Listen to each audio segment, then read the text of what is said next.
Chapter 1, Dark Psychology 101. In a utopian world, all human beings would look out for each other. Neighbors would be friends, colleagues in the corporate world would not be cutthroat in their competitiveness, and strangers would all be kind. There would be no theft, kidnappings, or even murder. There would just be perfect happiness and harmony. You could go about your business without worrying that someone was trying to take advantage of you.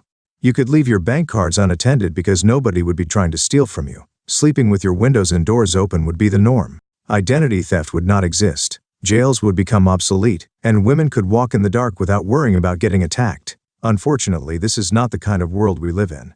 In the real world, people use and abuse each other all the time. It almost seems that there is always someone waiting to take advantage of you at every turn. In today's world, where physical boundaries have been obliterated by the internet and numerous other technologies, you are at an even greater risk of being preyed upon by other humans.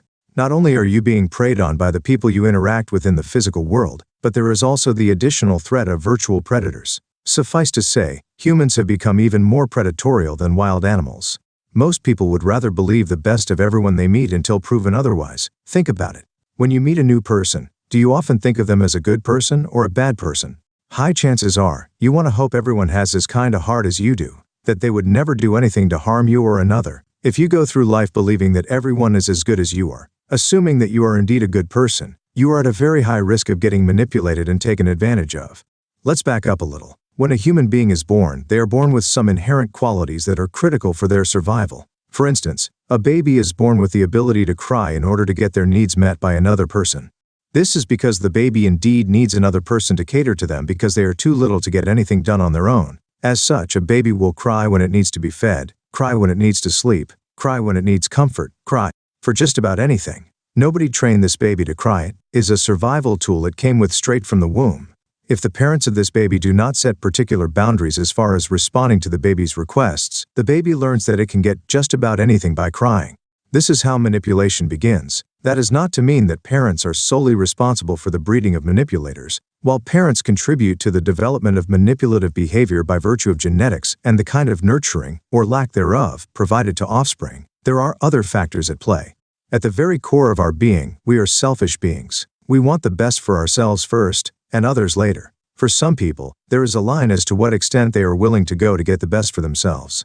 For others, the line is blurry and sometimes even non-existent. Where the line is blurry or does not exist is where dark psychology begins. Dark psychology, in the simplest terms, is the study of predatory human behavior. In other words, dark psychology explores humans as they prey on other humans for their own benefit.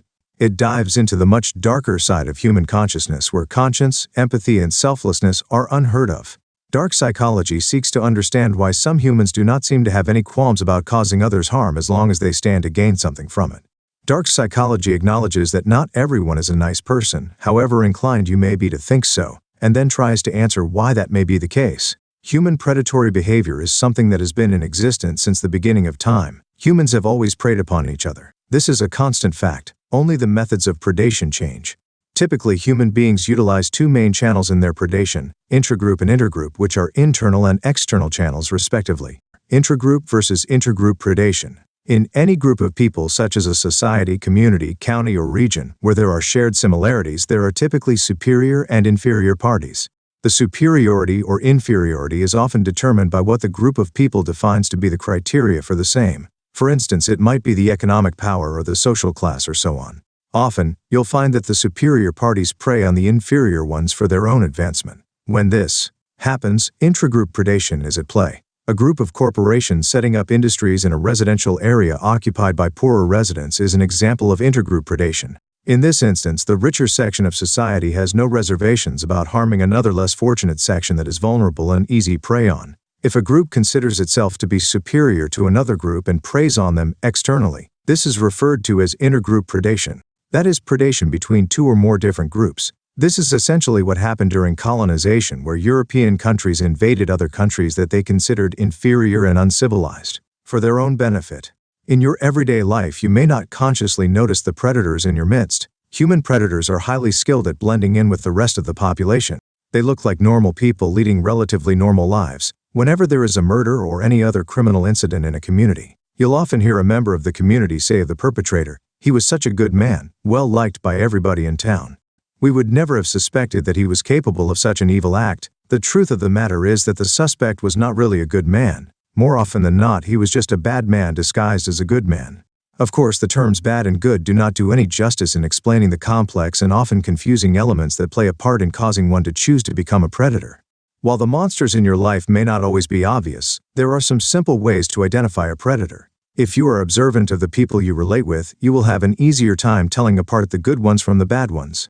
This is especially true if you listen more than you talk. You learn more when you are just listening and observing. So, what are the distinguishing marks of a human predator?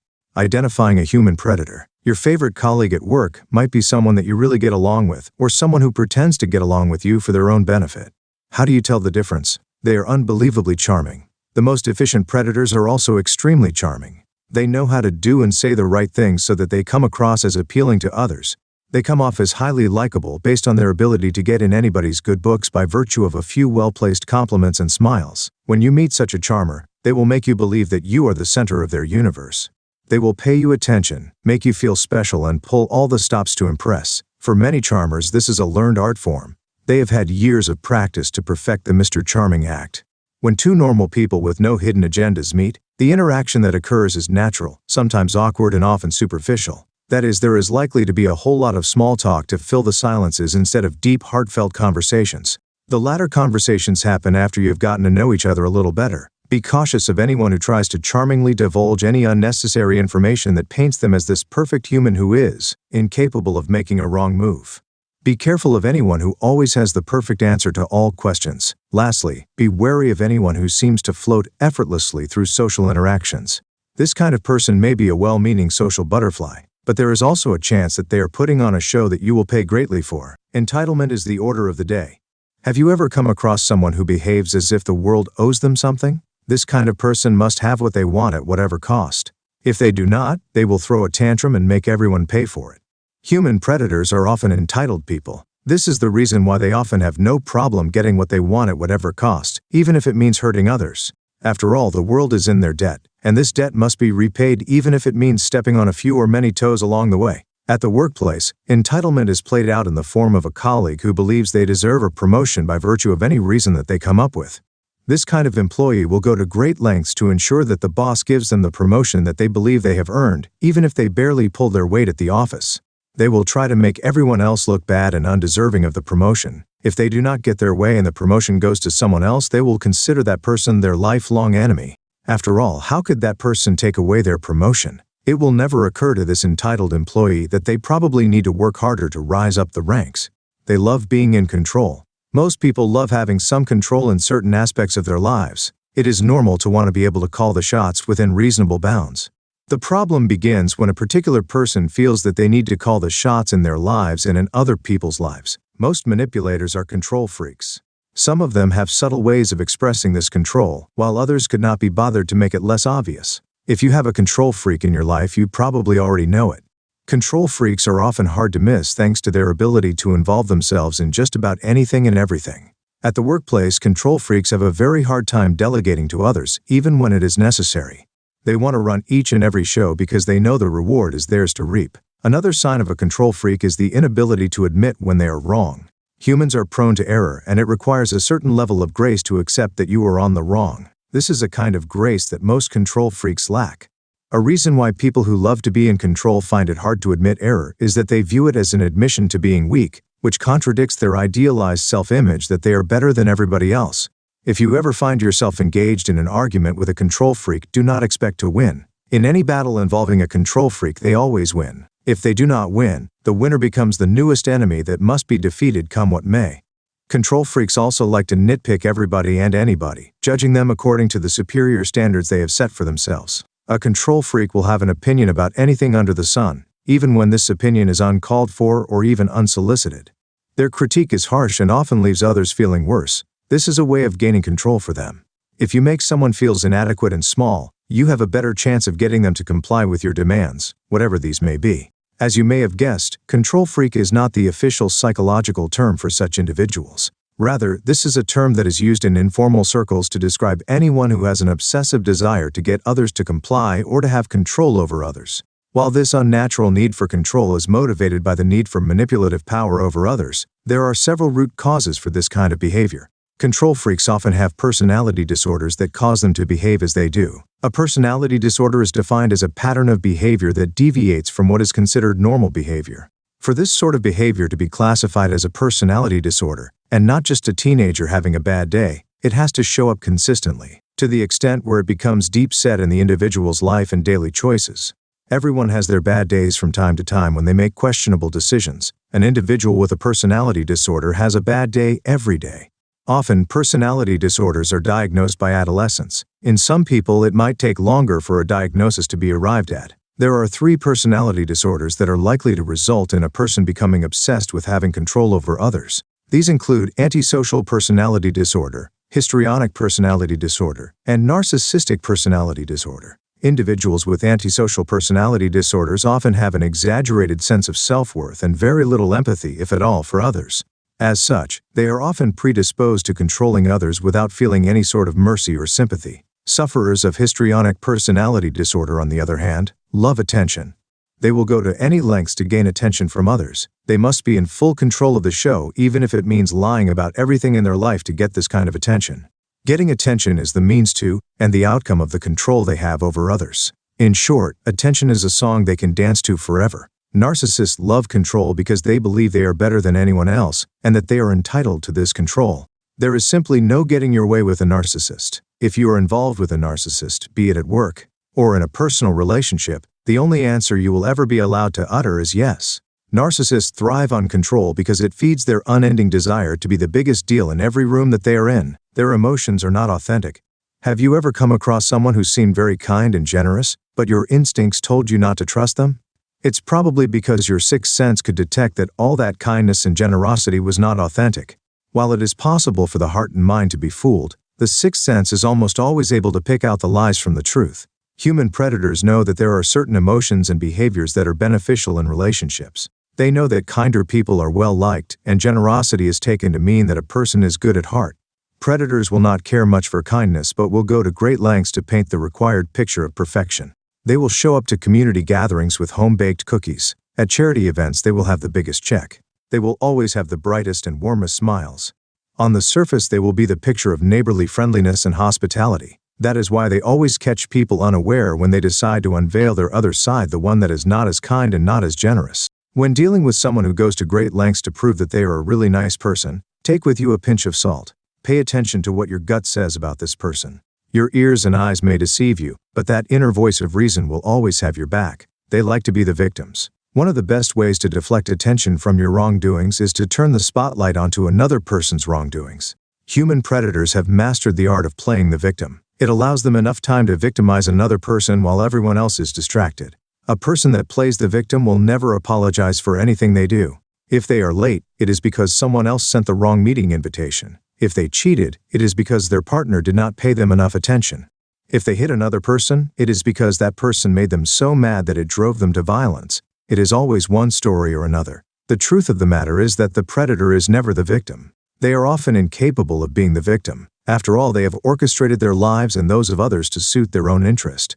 However, predators also know that people like to feel sorry for victims. As such, they will play the victim for as long as it suits them. With this understanding of how predators look like, you might be wondering what steps you can take to protect yourself. First, it is important to acknowledge that this first chapter only touches the surface of dark psychology and the players therein. The subsequent chapters will dig deeper into peeling back the more intricate issues at play. At the end of this deep dive, you will have gained an even better understanding of how manipulators and other dark characters operate. This knowledge will help you to protect yourself and, if need be, turn the tables as appropriate. That being said, you can still protect yourself as early as now. Basics of defending yourself against human predators. The first thing you need to know is how to identify the props that the predator is using to disguise their real self from you. This could be faked kindness and generosity in the form of excessive gifts or forced affection. Beware of anyone who comes across as too perfect. A wise person once said that if the deal is too good, you should think twice. If a person comes across as flawless and perfect, it is probably because they are wearing a mask. Once this mask comes off, you will be in a whole lot of trouble. Secondly, know yourself in and out so that another person will never be able to blindside you. Everyone has their vulnerable spots. If you are unaware of where your blind spots are, you will be open season for human predators. Predators are like sharks, one drop of blood, and they are all over you like white on rice. Get to know where you bleed from and keep this knowledge hidden far away inside of you until you are 100% certain that a person can be trusted with this information. The third way to defend yourself against predators is by using time to your advantage. According to statistics released by the World Bank, the average life expectancy in the US in 2018 was 78, while in Canada this figure stood at 80. This means that if you live in either of these places, you have a very good chance of living past the age of 70. So why is everyone in such a hurry? Unfortunately, we live in a world where everyone is in a hurry to go somewhere or get something. In the midst of all this hurry are predators preying on those who are desperate to catch up. If you rush through things, you will look back and wonder at all the mistakes you made that you could have avoided. Use time to your advantage when it comes to getting to know someone, or when it comes to understanding an investment. Predators like to instill fear in their prey by making them think that they are running out of time. You are not running out of time. Time is on your side. Use it wisely. If you pause to reflect every time you are faced with a decision, you will find yourself making much better decisions and avoiding numerous traps laid for you by the predators circling around you.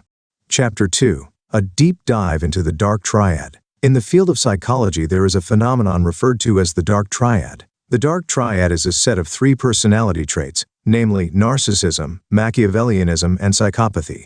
This set of 3 is referred to as dark because of the typically malignant behaviors associated with these traits. The stark contrast of the dark triad is the light triad, which in itself is a topic and discussion for another book.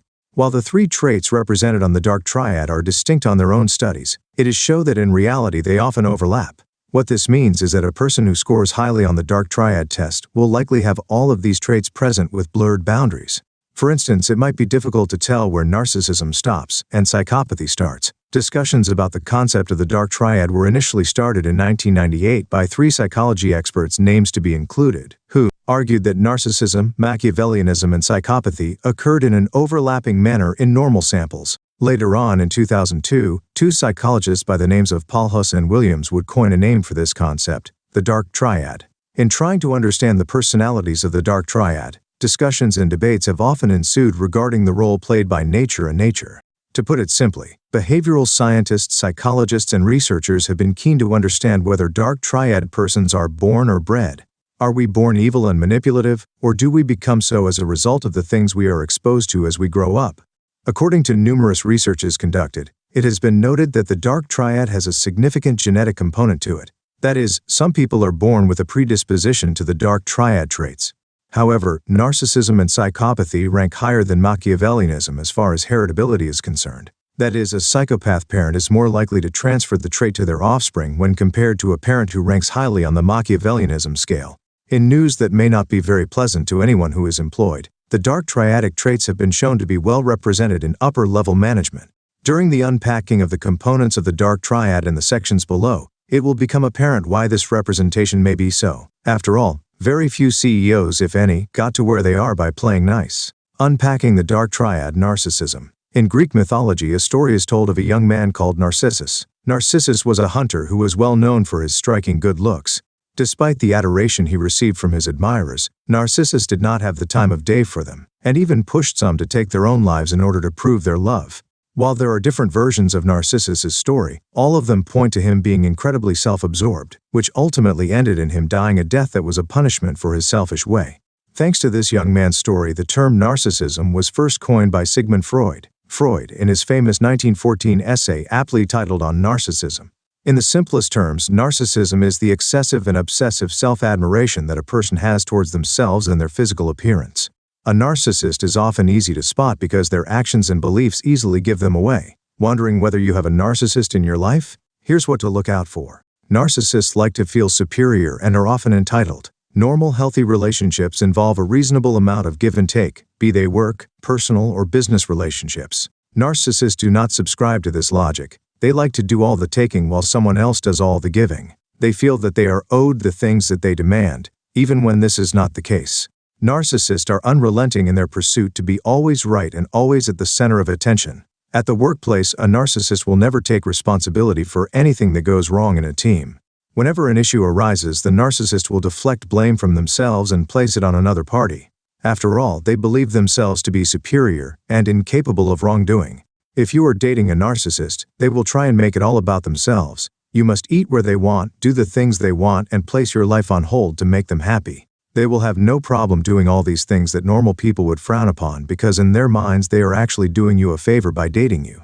If you come across these signs of extreme self-centeredness in an individual, you are likely to be dealing with a narcissist. Narcissists are often type A perfectionists. For many people, flaws and imperfections are a normal part of life. If a party does not go exactly according to plan, most people have no problem kicking back and enjoying it all the same. Not so for narcissists. For a narcissist, if something is not perfect, then it does not count. Narcissists seek perfection in everything that they do because they believe they are perfect and therefore deserving of only perfection. If you are dating a narcissist, they will demand perfection from you as far as how you dress, the way you talk, the kind of friends you keep, the neighborhood you live in, and just about anything. It will be an ever-ending conquest that you are most likely going to lose. Seeing that perfection is often so hard to come by in everyday life, narcissists often end up miserable and frustrated. Narcissists have an unquenchable thirst for control. It is important always to be ready to take charge when called upon. This is a mark of all great leaders. In your own life, it helps to have a healthy sense of control over various aspects. After all, you cannot go through life drifting here and there with no sense of purpose or direction. For narcissists, however, the need for control is more visceral. They must be in control come what may. Remember their great need for perfection? Well, narcissists feel that they must be in control so that they can achieve this perfection. They simply cannot trust other lesser beings to be in control, because then they will mess everything up. A narcissistic partner will want to dictate what friends you can have, whether you should have a job or not, whether your friends can come over to your house or not, and just about every detail of your life. At the beginning of a relationship with a narcissist, you might find you mistake this need for control for undying love and devotion. Later on, however, you will start to feel mistrusted and suffocated, and that will mark the beginning of the end. In the workplace, narcissists love to manage every aspect of their employees' work. A narcissistic supervisor will not give his juniors any room to breathe and will do everything possible to ensure that he is the one calling all the shots. Narcissists have no sense of boundaries. Your boundaries are those guidelines that you have set to determine how your personal interactions will go about. Boundaries establish what is acceptable and not acceptable in your life. For many people, boundaries are second nature. For instance, most people will not take insults while lying down. It is simply not acceptable for them to be disrespected this way. Normal people are able to acknowledge boundaries in their everyday life. Narcissists, on the other hand, have no time for such frivolities. A narcissist will have no problem intruding in your personal space because they believe they have a right to be there. They get a high from flouting social norms and rules because they believe these rules do not apply to them, and nobody can do anything about it since they are superior to everyone else anyway. How do narcissists control others? Now that you know how a narcissist looks like, you are probably wondering what the narcissist in your life is doing to control you. The traits of a narcissist discussed in the previous section seem pretty easy to notice. After all, how hard can it be to notice when someone is trying to control you? The answer is that it can be very hard, especially when this person disguises their actions as simply looking out for you. Most narcissists are usually very smart and are able to blend in your everyday life without calling attention to themselves.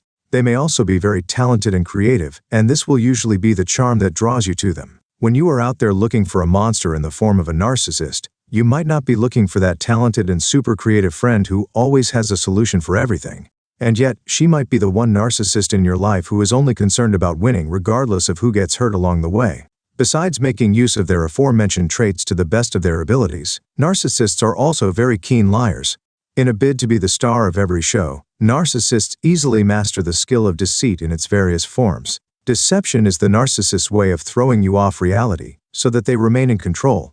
In any case, they also live in an altered reality where they are perfect, and everyone else is their inferior. Deception is therefore also a way for them to loop you into this unending narrative where they are the main character.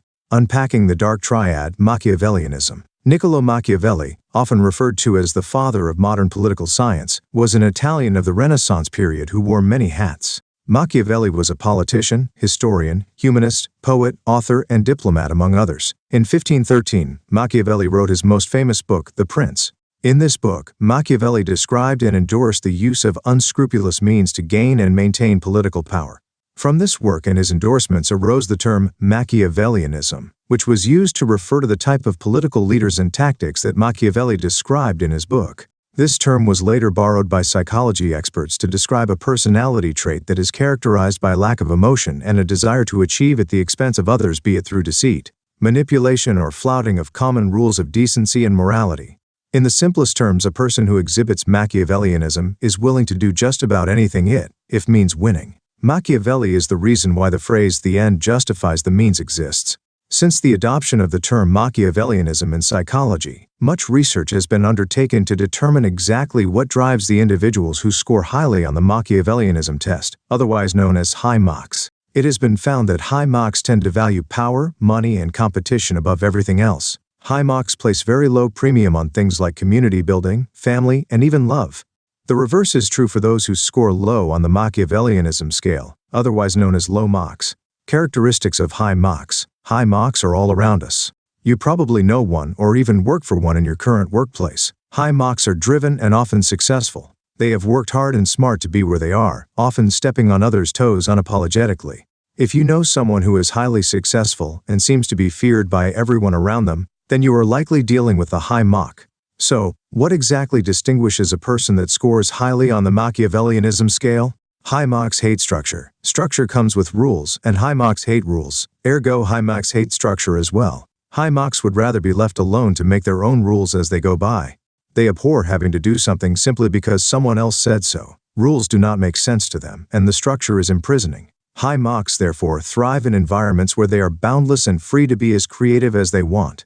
As far as professions go, high Machs tend to prefer business environments while shunning any profession that involves helping other people. High Machs, for instance, makes very effective salesmen by account of the fact that they are willing to tell lies to sell a product if it earns them a commission. An individual who scores lowly on the Machiavellianism scale might feel guilty about selling hot air to a consumer. Not so for a high Mach. As long as the benefit of a fat bonus and commission is awaiting him, a high Mach will ensure that customer gives them their money in return for whatever they are selling. In other words, the end will always justify the means for a high Mach. High Machs are highly opportunistic. While other people go through life smelling the flowers and doing other cliché things that make normal people happy, high Machs look at life as a game where they must win. They think of life as a giant chessboard where every move must get you closer to winning. As such, high Machs are highly opportunistic and will leap at every chance they can grab to get ahead. They have no concern for others on the chessboard because they believe that there can only be one king, while the rest stay on as pawns to be used as instruments for the achievement of power and status. High Machs are emotionally detached. High Machs have the uncanny ability to remain emotionally detached from every situation that they are in. They avoid commitments and will often make very frustrating relationship partners.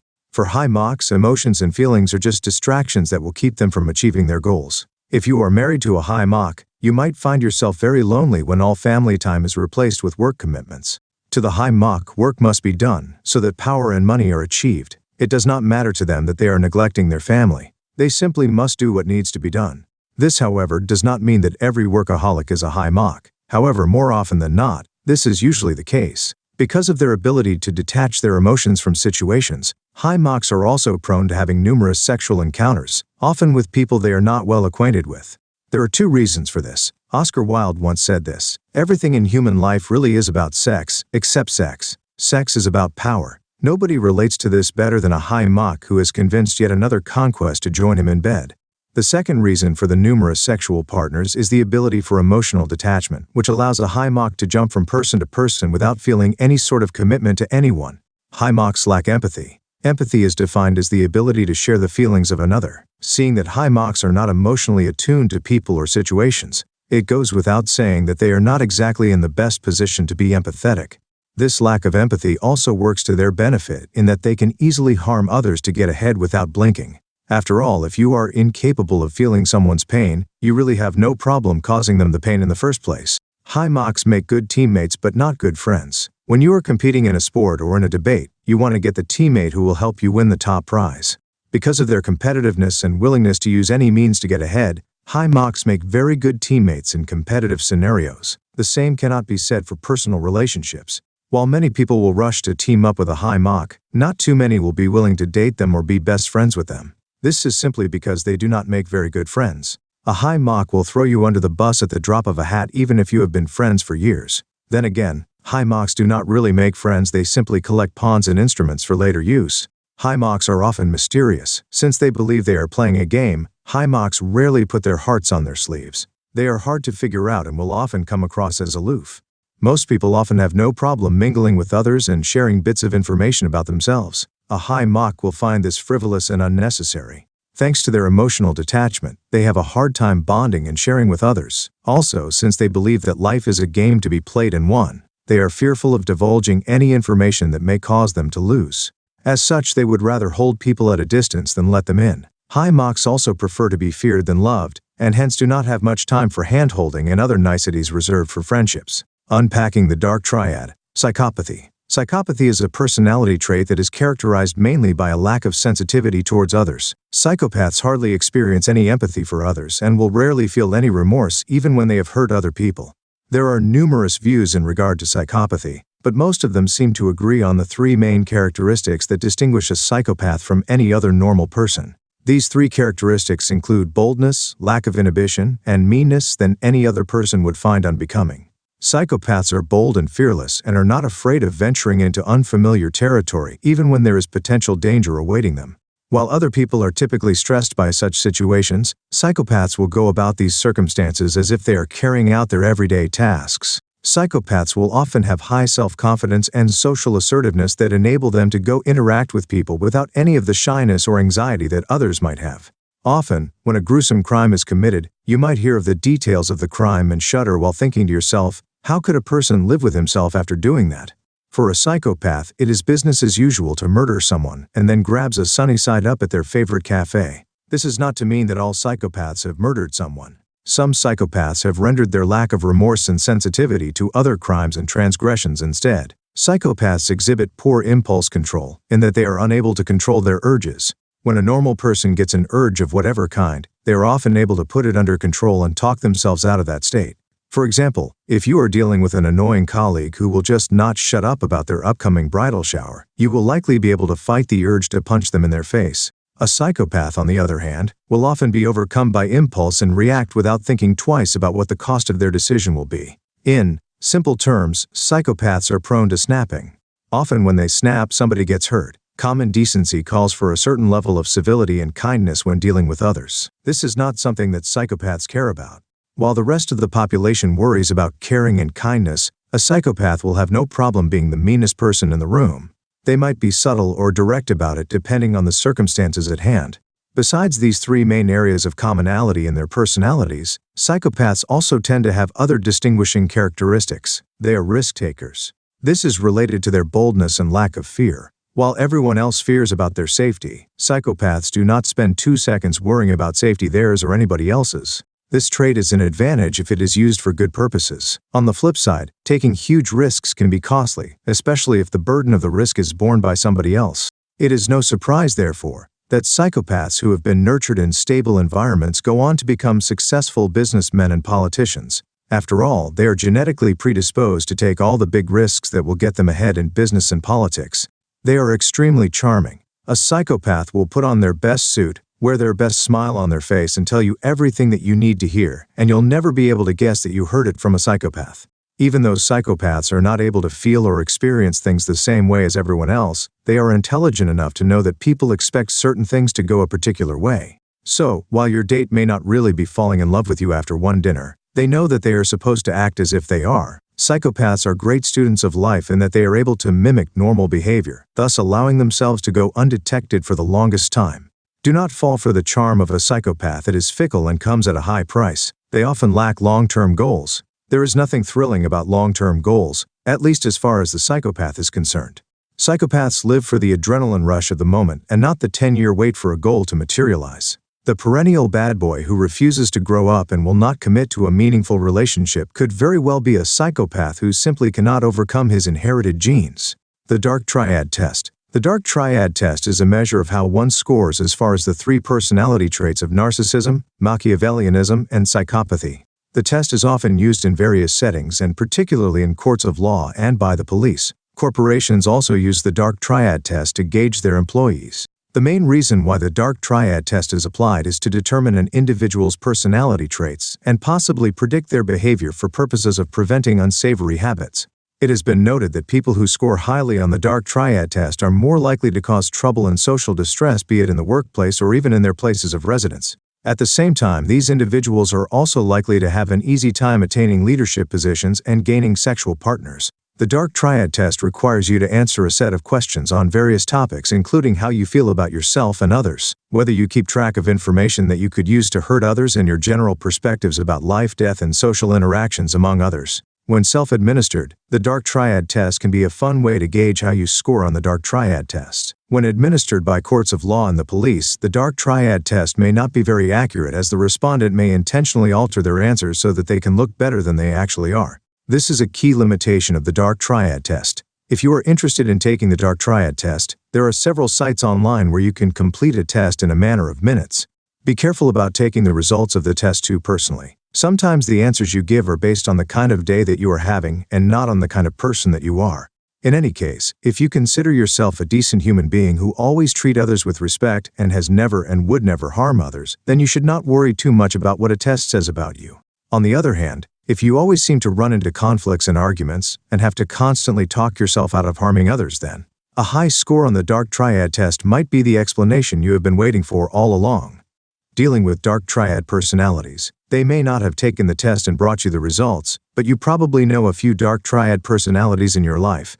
These are easy to spot. They are. See Chapter 3, The ABCs of Brainwashing. Brainwashing is perhaps one of the most intense forms of social influence in that it demands a whole lot of commitment from the brainwashed and the victim. Brainwashing, also referred to as mind control, thought reform, or coercive persuasion, is not a technique that can be applied on a one-off basis with results. It requires consistent input from the manipulator up until the point where they are able to break down the victim to their desired results. More likely than not, you've heard someone described as brainwashed. You may even have used the term yourself to refer to someone who expressed opinions that seemed too brazen to be true, that is obviously not their own. While many people will often use this term loosely in everyday conversation, the full extent of this manipulation method is something that can only be understood after acknowledging all facts about it. First things first. Many manipulation methods, or social influence methods if you prefer, rely on particular approaches to achieve intended results. There is the approach of compliance, where you make a subject do something without really caring about their underlying ideas or beliefs. Then there is the persuasion approach that seems to make someone do something by targeting their beliefs or attitudes. For instance, a manipulator might try to tell you that doing something will help you feel better or become more successful. In other words, they are trying to convince you to adopt a different attitude about yourself or your life. Lastly, there is an approach that is referred to as the propaganda method, or education method if you like. This approach aims to get converts by showing them the error of their past ways and introducing them to better ways and beliefs. It's similar to walking up to someone and showing them that everything they have ever believed in up until that point has been a lie, while making them think that you are the sole bearer of the ultimate truth. The reason why brainwashing is so powerful and difficult to undo is that it combines all three approaches. It is often near impossible to convince anyone that has been brainwashed that they are actually brainwashed. In the modern world, brainwashing is a daily affair. The media is a particularly nasty culprit as far as brainwashing goes. Since time immemorial, or at least since the invention of the newspaper and television, media houses have been in charge of disseminating information at their own discretion. The media decides which tone to set for various social, political, and economic topics across the board. Television shows, TV personalities, marketing departments, and glossy fashion magazines have time and again defined which beauty standards are acceptable and which ones are not. As a result, a great segment of society is left feeling as if they are not beautiful or worthy enough because the media said so. Politicians and religious leaders are two other significant culprits as far as brainwashing goes. Many politicians are self-serving and would do anything to get ahead in the world of politics. They have mastered the art of brainwashing masses of people to get behind them, because the greater the number of brainwashed supporters they have, the further they are likely to advance. Brainwashed supporters also do not ask for much accountability from their leaders. It is thanks to brainwashing that a whole lot of political leaders have managed to mobilize their followers to commit senseless crimes that a sane person of normal thought and conscience would not commit. Religious leaders who brainwash their followers, on the other hand, are keen to surround themselves with people who can be easily controlled and who believe in the same things as the leaders themselves. Think about it. If you were a self-serving pseudo-religious leader yourself, you'd want to have a subservient congregation that did as it was told. The last thing you'd want is an outspoken crowd of people who question each and every sermon that you give. This is something that many questionable religious leaders have made a note of, much to the detriment of their followers. Perhaps some of the starkest reminders of effects of brainwashing in the religious spheres are the multiple mass suicides that have occurred, as congregants seek to reach for the afterlife at the instruction of their religious leaders. One such example is the mass suicide of the followers of Heaven's Gate religious group, led by Marshall Applewhite. Heaven's Gate group believed that their deaths would help them get on a spaceship that would take them to the other world. This belief was brought on by years of brainwashing by a man who believed himself to be Christ's representative on earth. Besides Heaven's Gate, there have been numerous other incidences where groups of people have been convinced to take their lives because of one religious belief or another. Even when they are not convincing congregants to take their own lives, some religious leaders can brainwash their followers in other often harmful ways. Perhaps one of the questions to come to mind when you hear of such events in history is this: how can a person be so gullible and trusting of another person to the extent that they follow them so blindly? The answer is simple. Brainwashing strips you of your identity and makes you conform unquestioningly to the will of another. In fact, breaking down your victim's identity and making them question everything they ever knew about themselves is the very first step of brainwashing. The 10 steps of brainwashing. As earlier noted, brainwashing is not a one-day event. Often it takes years of hard work to brainwash a person completely. It is no wonder then that some cult leaders will take years building a following before they finally make their mark in the world, albeit infamously. Though they may overlap from time to time, the steps of brainwashing are often distinct and can be broadly classified into 3 stages. The first stage includes all the steps that the predator uses to break down their victim. The second stage includes showing the victim that there is a chance at salvation. And lastly, the third stage includes leading the victim towards salvation, or at least their own definition of salvation. First stage, breaking down the target. Step 1. Assault on identity. In order for a predator to break down their target, they must first target that which makes the target what they are, their identity or ego. Every human being has an image of themselves in their mind, which is what they believe themselves to be. This is how they identify. You can have multiple identities. You could be a career woman and a mother. You could be an astute businessman and a father. You could be a struggling college student. You could be a Christian. There are endless identities that you can choose from. This identity is your answer to the statement, "Tell me a little about yourself." Take a moment and think about your identity as a person. Who are you? Suppose you woke up one day and someone told you that you are not who you think you are. How would you handle hearing that? If this is something that was mentioned in passing, you'd probably brush it off and move on with your life. Or perhaps you'd think about it for a couple of minutes or hours, and maybe get upset for a while, but eventually move on. Now suppose someone came to your house every minute of every day to tell you that you are not the person you believe yourself to be. How would that make you feel? If this persisted over weeks or even months, you'd probably be out of your mind at the end of it all. You'd be disoriented and left wondering where to draw the line between reality and fiction. If you had previously thought of yourself as a good writer, you'd start doubting it. If you believed yourself to be the biological father of your children, you might start questioning it. If you grew up thinking you were a good Christian, hearing contradicting reports on a daily basis would make you start to believe that perhaps you are not. The first step of the brainwashing process is where all the dirty work begins to take root. A person who has had the ugly seed of doubt planted in them is vulnerable to manipulation. As human beings, we like to believe the best of ourselves. Moreover, we like to have other people believe the best about us. Yes, there are people who do not care for the validation and approval of others.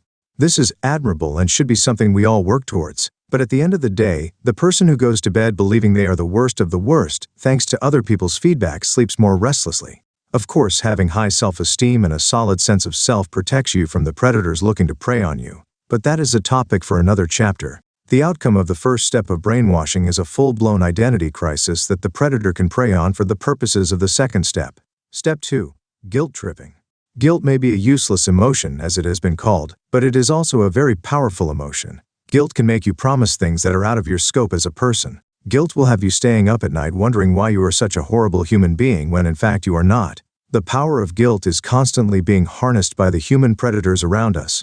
The second stage of brainwashing works this way. The brainwasher has already convinced their victim that they are not what they have always thought themselves to be. The victim is hence in a state of confusion as they seek to answer the identity question for themselves. That is, if they are not a good person, then who are they? At this point, the predator swoops in and starts taking them for all the guilt trip of their life. When you are unsure of who you are, it can be very easy to believe every lie that you are fed about yourself. A brainwasher will make statements that convince their victim that they are essentially a bad person, regardless of the context that this adjective is used. For instance, a brainwasher might try to convince a young mom that they are a bad person and a bad mother because they have agreed to vaccinate their kids or prefer the bottle to the breast. A predator will take every opportunity to remind the victim that they lack in a specific field or in all fields of their lives, and that the only way to redemption is to listen to and accept what the predator has to offer. The predator is merciless in their attack on the victim because the end goal is to break down the victim to the point where they are helpless and completely free of their authentic self-image and identity. Steps 3 and 4. Self-betrayal and breaking point. Most people are fiercely loyal to themselves. They will defend themselves and their actions and fight to have their voices heard. Even those people who are unable to stand up for others are often able to stand up for themselves. A brainwashed person is the complete opposite. After constantly being bombarded with messages of being the opposite of what they have believed themselves to be, brainwashed persons have no problem denouncing themselves and everything else attached to them. These include their relatives, friends, belief system, and any other associations that they might have that connect them to their old identity, which the brainwasher has evaluated and found severely lacking. There are certain reasons why a brainwashed person easily finds themselves in this step and unable to fight back. For starters, they have already gone through the first 2 steps and come out feeling disoriented and drowning in doubt and guilt. More often than not, they do not have the energy to fight back. Keep in mind that sometimes there is the risk of physical harm if compliance is not achieved, so the target might be too afraid to contradict all the messages that they receive from the predator. At the same time, guilty people have a way of wanting to make up for their sins. For some people, especially those who have been broken down through brainwashing, making up involves cutting ties with everything connected to their sinful past. Unfortunately, what often happens is that the victim is often left in an even worse place after they have disowned their friends, relative, and belief system. The shame and guilt they felt before increases. After all, they are now a traitor, and the fact that they could not be loyal to their circle is proof enough that they are as bad a person as the predators surmised. It is quite easy to see that brainwashing is psychological warfare that aims at tearing down a person to the point where they are unable to think coherently and independently.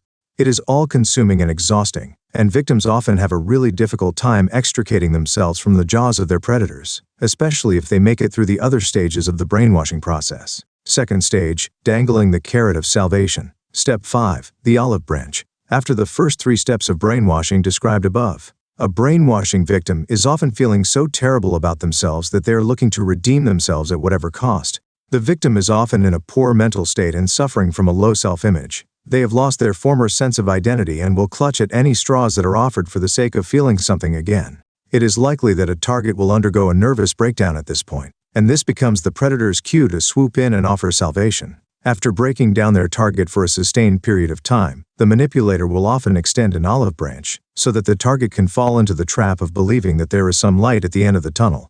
At this point, an olive branch might be anything from a kind word to a gift, or maybe even some form of physical affection. This olive branch serves to show the target that there is some leniency to benefit from if they are on the manipulator's good side. After all, the manipulator is a good person who wants the best for them. At least that is what they have heard since the brainwashing began. Step 6. Compulsion to confess. Consider this. You have been subjected to intense psychological torture from an individual for a period of time. You have lost your sense of identity and are feeling confused and unworthy. You are nearing a nervous breakdown or have already undergone one and cannot make head or tails of any aspect of your life. You have been living in isolation after denouncing your social circle and cannot remember the last time you had a proper meal. Then this individual shows up at your doorstep one day carrying a steaming pot of coffee and freshly made muffins. They say they just want to talk. You let them into your home. You cannot believe it. This is the only kindness you have received in the longest time. What do you think will be your reaction to this unexpected kindness from your former abuser? More often than not, you will feel a sense of indebtedness. Human beings like to reciprocate kindness for kindness. When someone does something nice for you, it is human to want to do something nice in return. For a brainwashed person, the need to pay back is even greater, because they feel that they must also pay for everything that they are wrong about, at least as per the gospel of the brainwasher. As such, the brainwashed party will be more than eager to offer back some form of kindness. In their tortured minds, this kindness will often be in the form of a confession.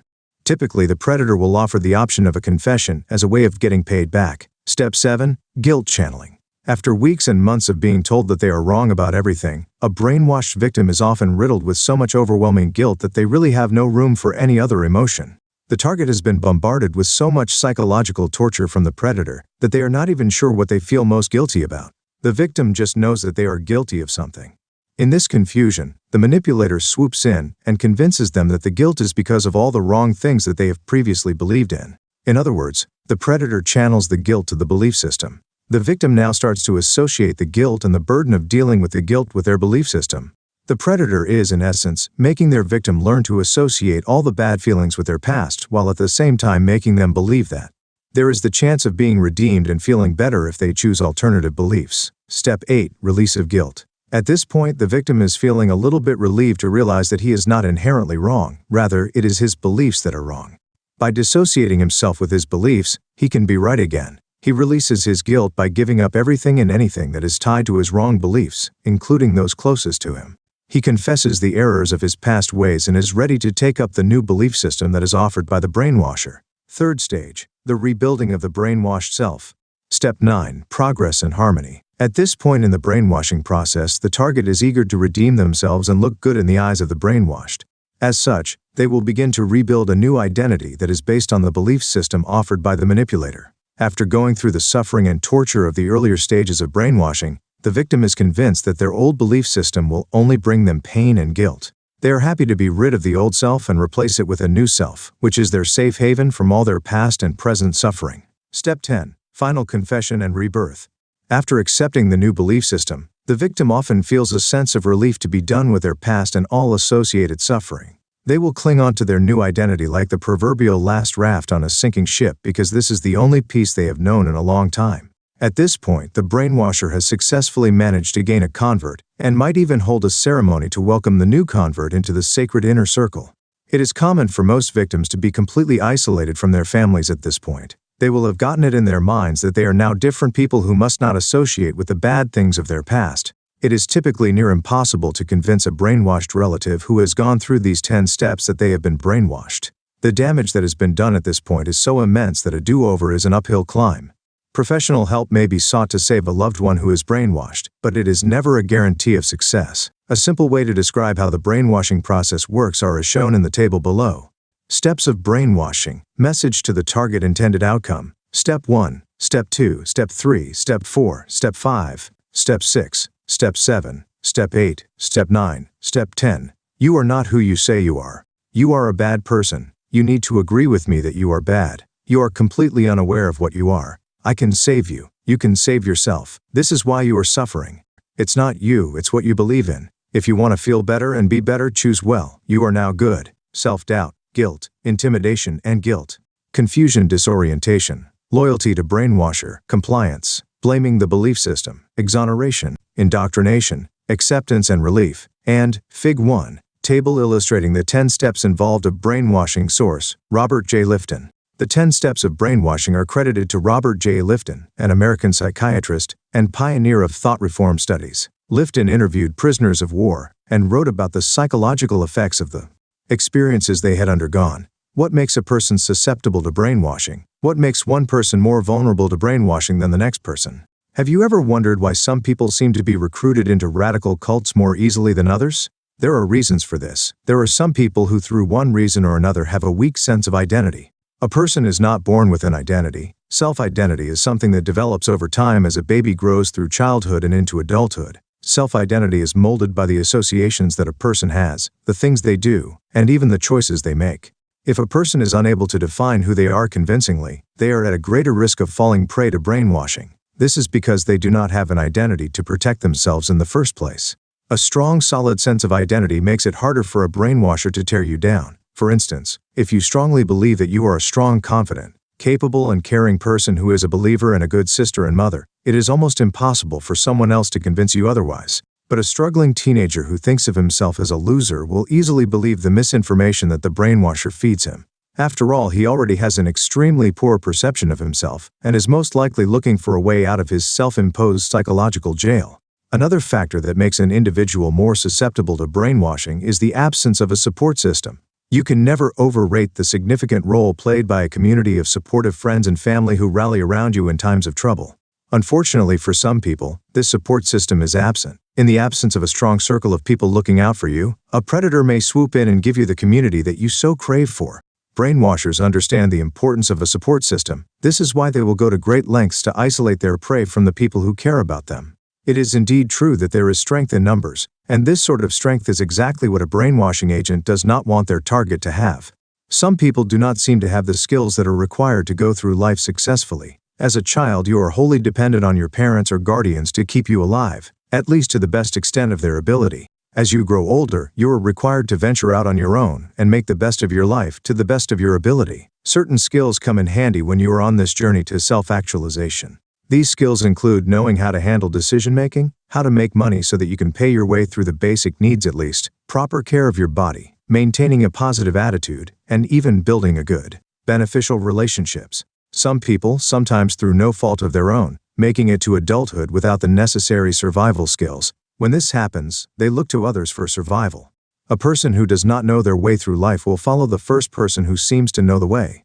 Look at it this way. If you were drowning in the deep end of the pool, you would not care who threw in the life jacket. You'd take it and be forever grateful to this person. This sort of indebtedness and feeling of being rescued is what some brainwashed people experience when they finally get the life jacket. What they do not know is that what seems like a life jacket is actually a trap to keep them floating in waters riddled with falsehoods. The type of family setup that one is exposed to may also make one more vulnerable to brainwashing. This could be argued in two ways. First, a child that is neglected will often gravitate towards the first person that shows interest in them. After all, they are used to getting scraps and will do anything for a full meal, so to speak. Secondly, if a child grows up in a family that is eccentric in their beliefs and behaviors, that a child is at a high risk of being brainwashed. After all, they have grown up experiencing things that are outside of the norm. What is one more thing? Persons who are living in difficult socioeconomic conditions are also at high risk for brainwashing. A person that can barely afford a meal a day is often not in the best frame of mind to choose well for themselves. On top of this, the promise of a better life may be used to entice them into a belief system of the brainwasher's choice. Some extremist groups, for instance, have been known to recruit youths from economically disadvantaged backgrounds with the promise of economic rewards and recognition. For a young person who is used to being invisible economically and otherwise, such a reward is worth all the misinformation that they may be subjected to, albeit unknowingly. Protecting yourself against brainwashers, predators who are looking to control your mind, walk the same streets that you do and probably live on your block as well. While some attempts at brainwashing may be apparent and easy to detect, others are more subtle. As such, it is possible to be sucked into the process while unaware. The important thing is to remain alert to any signs of abuse and manipulation, and always to second-guess everything that you hear. In short, go through life with the proverbial pinch of salt to season all the information that is shared with you. Besides having a healthy dose of skepticism, there are other ways that you can protect yourself. Remain aware of your vulnerabilities. However smart you may think yourself to be, always remember that the mind is prone to making mistakes in the way it processes things. Once in a while, your mind might get sloppy and make you vulnerable to being controlled by external forces. Remember also to watch out for the people who matter in your life who are especially vulnerable on the basis of how their minds work. The elderly and the very young, for instance, are ripe candidates for brainwashing, thanks to the naivete brought on by inexperience and being out of touch with modern brainwashing scams. Watch out for spun tales. A person can dress up truth to the extent where it becomes a blatant lie. The media is particularly guilty of this. There is a wise person that said that news is when a man bites a dog and not when a dog bites a man.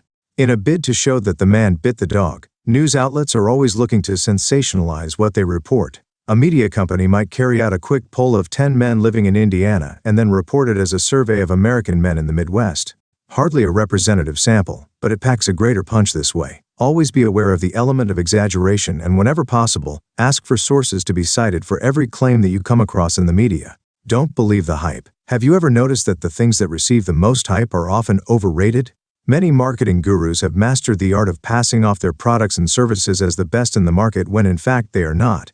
Before you believe all the hype created about a person or product, take a moment to consider why the said entity requires so much advertisement if they are as good as they claim to be. A thing of value does not require announcing because people will naturally flock to it. Today's world is particularly invested in the hype, especially since it has become so much easier to disseminate information, false and otherwise. A person just needs to write an article or create a video that will go viral. Before you know it, there is an individual at the other end of the world that believes that a certain individual or product is the solution to all their problems.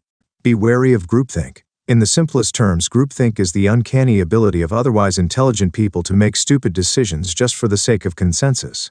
Groupthink is a trapdoor for the people who do not like standing out in crowds or being the dissenting voice. Brainwashers are particularly happy about the existence of groupthink because more often than not, they do not like their targets to question them. Groupthink is the reason why hundreds of followers of a questionable religious figure will make decisions that do not seem normal to everyone else. Whenever you find yourself in a room with others where a decision needs to be made, do not be afraid to be the voice of reason that the room so desperately needs. You just might save yourself and a couple of others from being brainwashed. Choose timelessness over trends. What phone do you have? What happened to the last phone that you had? Did it outlive its usefulness? Or did you buy because you felt you had to upgrade? Do you buy things when you need them or because you feel pressured to have them? Depending on how you have answered these questions, you might start to see a habit in your choices. You are either the practical type that buys for functionality or the trend junkie that has to get every new version of the iPhone whenever it is unveiled. There's nothing wrong with owning the sleekest new model of anything, but you have a big problem on your hands if you have been brainwashed into believing that you must have the newest of everything.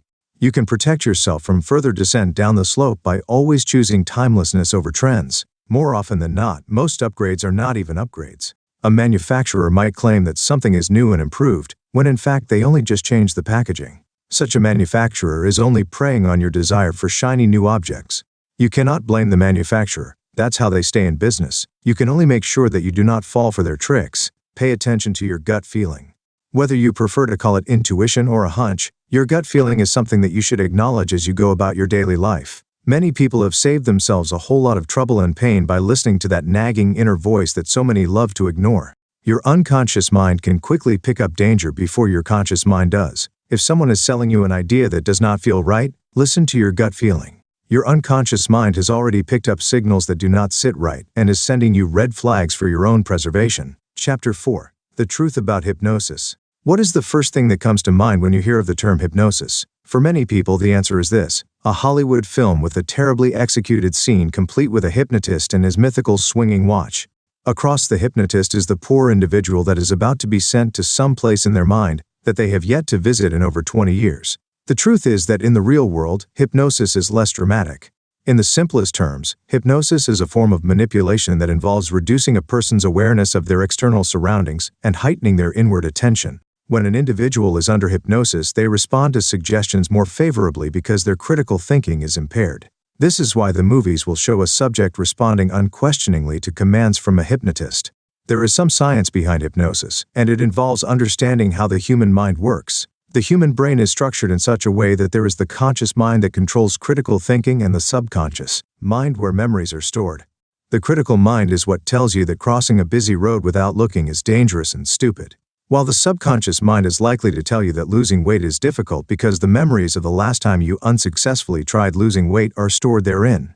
Hypnosis works by altering the subconscious thoughts you have about certain things and replacing them with better and more beneficial thoughts. Busting the myths about hypnosis and manipulation. It seems almost impossible to imagine that hypnosis is in use in our everyday lives, but the truth of the matter is that it is. You may not have any swinging watches thrust in your face, and your eyes might be open all the time during your waking time, but you are most definitely being hypnotized as you go about your daily life. How so? When is the last time you read a really engrossing book that made you lose track of what was happening around you? While you were in that state of being fully absorbed in your book, you were essentially hypnotized. The high chances are that you were not even remotely aware of other people walking past you and going about their lives. Rather, you were on a train somewhere riding along with the thoughts and actions of the book's main character. This is hypnosis in real life. No hypnotists and no watches, just you and your subconscious mind taking a trip to an alternate universe. Self-induced hypnosis is also common in children who often slip into this state at least several times in a day. This is why you'll call out to your child while they are watching their favorite cartoon series without any response. They are not deliberately ignoring you. They simply cannot hear you because they have tuned out the conscious mind and world and are existing in a different world where they are fully attuned to the subconscious. Artists and athletes who need focused attention to perform excellently in their sport or art often also go into hypnotic trances during their performances. Many will refer to this trance as being in the zone. What often happens is that the artist's mind is so focused on what they are doing that nothing else matters during this period. Writers also get in the zone as far as the writing process is concerned. When this happens, you might find the writer transported into the world that they have woven with their words. Unable or unwilling to leave this world, the writer will churn thousands of words per day when they have previously been unable to go beyond a few hundred words thanks to writer's block. When it comes to manipulation and mind control, certain groups and individuals have mastered effective ways of utilizing hypnosis to their advantage. For instance, making a lengthy speech and holding a long and seemingly never-ending seminar both have the effect of sending the audience into a trance-like state. This may be because of boredom or tiredness or a combination of both. When an audience is in this state, they are more agreeable and likely to sign up for whatever it is that you are offering. This is something that many cult leaders have mastered and would explain why many cult meetings are often long and dreary. You will rarely find that a cult meeting has ended in a few minutes. If you conclude a meeting in 15 minutes, the attendants' minds will still be sharp and questioning. But if you go on and on for hours, they begin to slip out of consciousness unknowingly and will not be as opposed to your suggestions as they would have been in the first 15 minutes. Another tactic that is used to achieve hypnosis is the presentation of contradicting information, as if it is not contradicting but totally logical. What does this mean? As mentioned earlier in this chapter, there is a part of your brain that thinks critically. This part of the brain is what keeps you alive and out of trouble by helping you process important information. When this part of the brain is bombarded with contradictory information without being given sufficient time to process it, it shuts down. That is why it is always so important to step back and process information, especially when you feel as if you are being rushed to make a decision in any situation. When your critical thinking has been bypassed, you are likely to accept any suggestions given to you even though these would not be accepted by a normal thinking person who is in tune with the logical parts of their mind. How to hypnotize someone without them knowing. In everyday life, you can use hypnosis to get what you want out of people without them suspecting what you are up to. A good thing about hypnosis as a tool of manipulation is that it is subtle and leaves behind no evidence. Unlike lying where you might get caught up in your lies, hypnosis leaves no traces behind. Nobody will walk up to you and accuse you of hypnotizing them into doing something. In the worst-case scenario, you are only going to be accused of having a way with something. That Jake, he has a way with the ladies, they will say. What they don't know is that you have mastered the art of hypnotizing ladies into doing exactly as you say. The first step to successfully hypnotizing a person is to form a connection with them. Very rarely will you be able to hypnotize a stranger with whom you share no bond at all. Forming a connection with a person is relatively easy. You just need to watch your body language and theirs as well, and their facial expressions, and respond appropriately. The whole point of establishing a connection is to ensure that the other person is open to you and will respond favorably to your subtle mind control, otherwise known as hypnosis. After making certain of the existence of some rapport between you and your subject, make use of any of the following tips to hypnotize them. Tip first, throw them off the familiar. The human mind loves patterns. They are easy to interpret, predictable, and comforting. Patterns are a big component of the comfort zone and do not require a whole lot of critical thinking. What are the patterns you have established in your life and how do they help you? For many people, patterns simplify life. Let's consider a simple pattern that can be interrupted with the intention of hypnotizing a person. Let's say you and your spouse have a way of saying goodbye every morning before work that involves a quick hug and a kiss on the cheek. One morning you are feeling particularly philanthropic and decide to replace your pattern with a tight lingering hug and a full kiss on the lips. Your spouse's mind will be thrown into disarray because that is not what the mind is used to. In the 5 seconds of confusion that will ensue in your spouse's mind, you will have a narrow window for a hypnotic command. Can you make lasagna today? Sure, your spouse responds instantly. On any other day, they would have sat back and considered the work involved in making lasagna and probably suggested an alternative. On the day that you throw them off your pattern, they will say yes without thinking too much, because you have essentially short-circuited their conscious mind. Tip second, make use of the Zeigarnik effect. In psychology, the Zeigarnik effect is the concept that people are more likely to remember incomplete tasks than those which have been completed.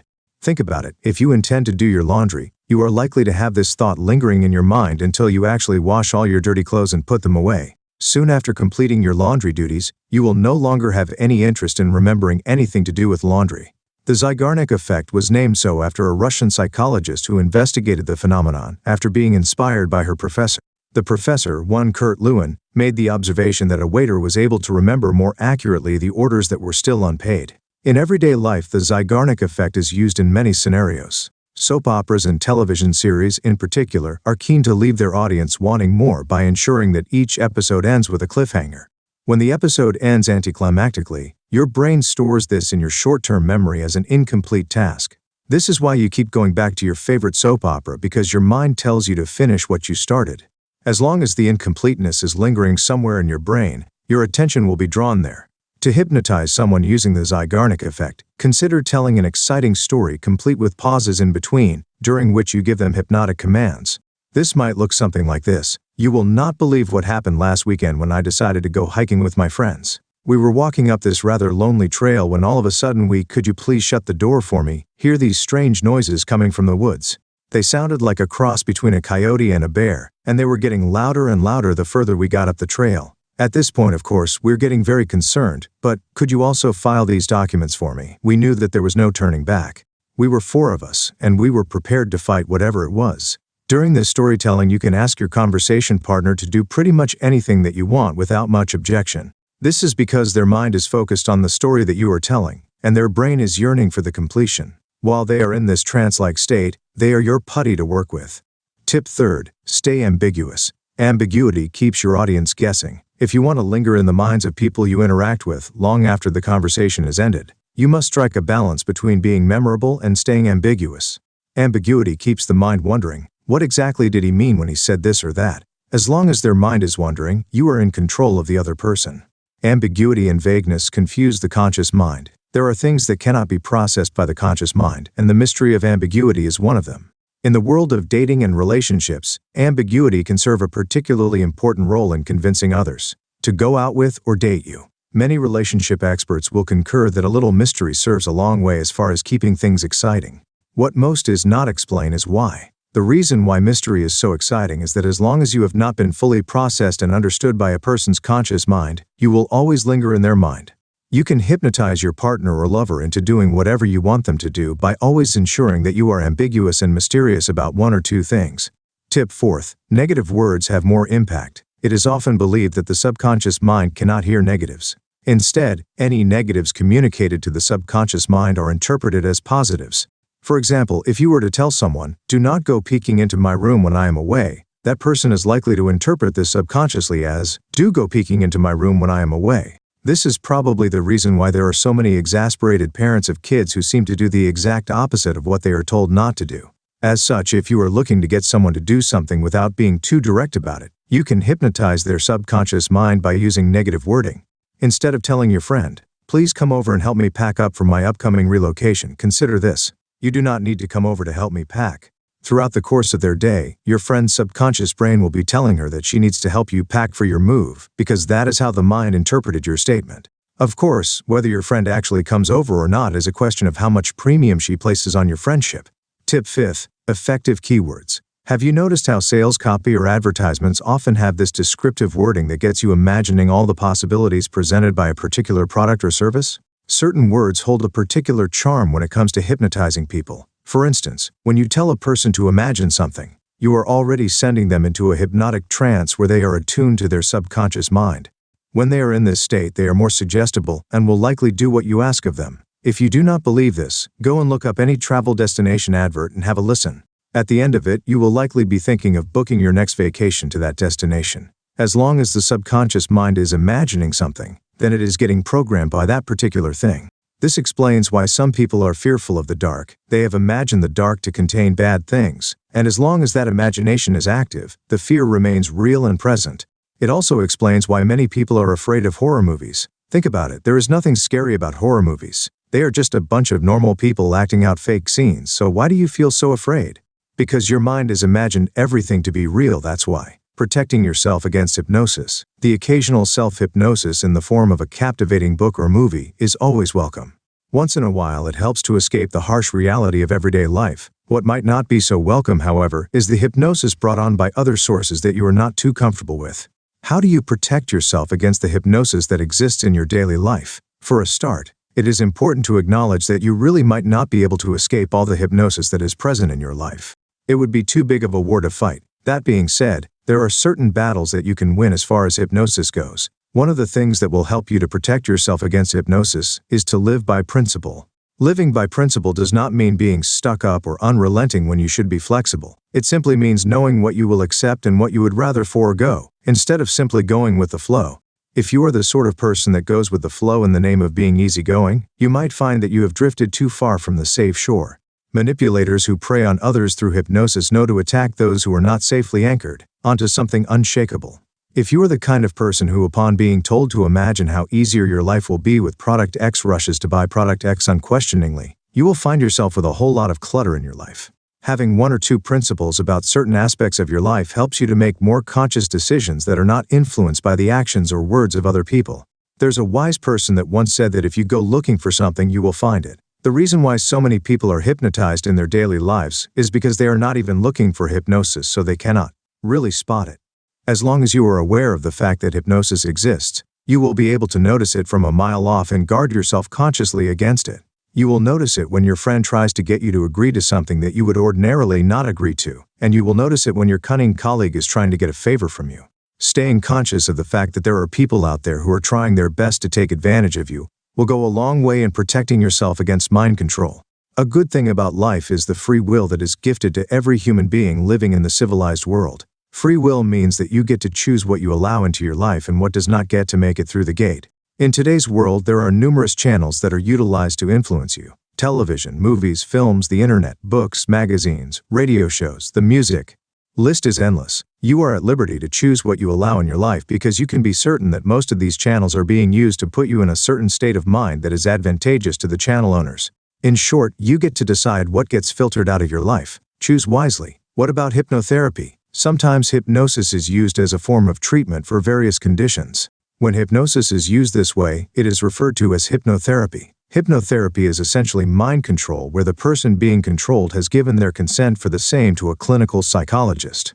As with most alternative forms of treatment, there are divergent views on the efficacy of hypnotherapy. The fact that there is very limited research on the same does not do the case for hypnotherapy any good. Hypnosis as a form of treatment is used to help patients break bad habits such as bad eating habits, and also in the treatment of addiction, eating disorders, and even insomnia. Hypnosis is also used in childbirth where pregnant women are advised to self-hypnotize so that they can prepare themselves mentally for almost painless childbirth. This is referred to as hypnobirthing and essentially involves the programming of the subconscious mind for pain-free labor. Chapter 5. The Art of Persuasion and Deception. Merriam-Webster defines persuasion as the ability to persuade, while persuade is further defined as to move by argument, entreaty, or expostulation to a belief, position, or course of action. In fewer words, to persuade someone is to convince someone to do something. Persuasion is an art form that must be mastered by anyone who wants to get people to do something. It is an incredible tool to have, especially if you are constantly surrounded by people who need a little prodding every now and then. Deception, on the other hand, is defined as the act of causing someone to believe that something that is false or invalid is in fact true and valid. Deception is a form of manipulation on its own, and also a tool through which you can achieve your persuasion goals. This is probably where things get blurry as far as persuasion goes. For the longest time, there have been debates regarding the thin line between manipulation and persuasion. There are camps that are completely convinced of the malevolence of persuasion, while others believe that persuasion is a totally harmless way of getting what you want from people. The topic of manipulation in itself is a gray area for a lot of people. Morality is subjective depending on the metrics put in place by different societies and cultures. The question of whether manipulation is right or wrong is one that should be answered individually. That being said, there exist some technical differences between persuasion and manipulation. Manipulation often has a clear self-interest, while persuasion may be undertaken for the greater good of an entire community. Consider the case of an activist who persuades people to plant trees for the good of the environment. They may have to push and prod before they get the numbers to make the tree planting exercise a success. Some people may view this as manipulation, but at the end of the day, the outcome of their efforts benefits the entire community.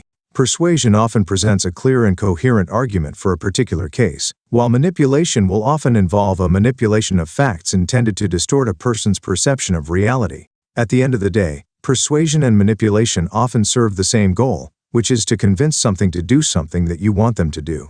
The key difference lies in how the parties choose to go about it. There is the all cards on the table method, which is persuasion, and the hidden cards method of manipulation. The principles of persuasion. To master the art of persuasion, you must be aware of the underlying principles that will enable you to harness your power of influence. Human beings are a touchy lot. One wrong move, and you'll lose all ability to convince people to get on your team.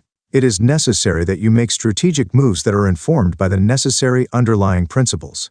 The 6 principles of persuasion are reciprocity, consistency, social proof, liking, authority, and scarcity. The principle of reciprocity. Reciprocity is simply doing unto others as you would have them do unto you. As you go about your daily interactions, reciprocity calls for kindness and generosity. Showing kindness to others is a good thing that makes others and yourself feel better about your interaction. Even more than that, doing good is your way of collecting chips that you can cash in later. If you have been nice and kind to another person, you stand a better chance of them being nice and kind to you. If you are hoping to be able to persuade a person, you must behave in a decent manner towards them. Speak a kind word, do them a favor, or even buy them a gift. Later on, when you need to convince them to do something, they will be more agreeable. After all, you have proven yourself to be a kind human being who has their interest at heart. The principle of consistency. Consistency in persuasion works this way. People are more likely to commit to bigger tasks or favors if you have convinced them to agree to smaller ones. That is, you can get someone to swim oceans for you if you first get them to jump a puddle for you. There have been some studies conducted to support this theory. In one study, for instance, a group of researchers asked some homeowners to put up an ugly "Drive Safely" billboard on their front lawn. Very few homeowners said yes. The researchers then took another approach to the experiment. They first got the homeowners to agree to the small commitment of putting up a "Drive Safely" postcard in the front windows of their homes. 10 days later, they returned with the billboard request. This time round, more homeowners agreed to put up the billboard, despite its lack of aesthetic appeal.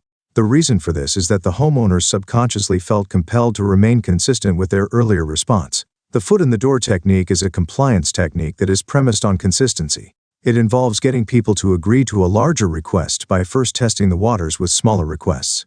If you want to execute this technique cleverly, you will need to condition your target to be consistent in their responses to your request. For example, if you want your employee to work the weekend shift, you might first want to get them to agree to work the overnight shift, or vice versa, depending on which is the least preferred shift in your business. The principle of liking.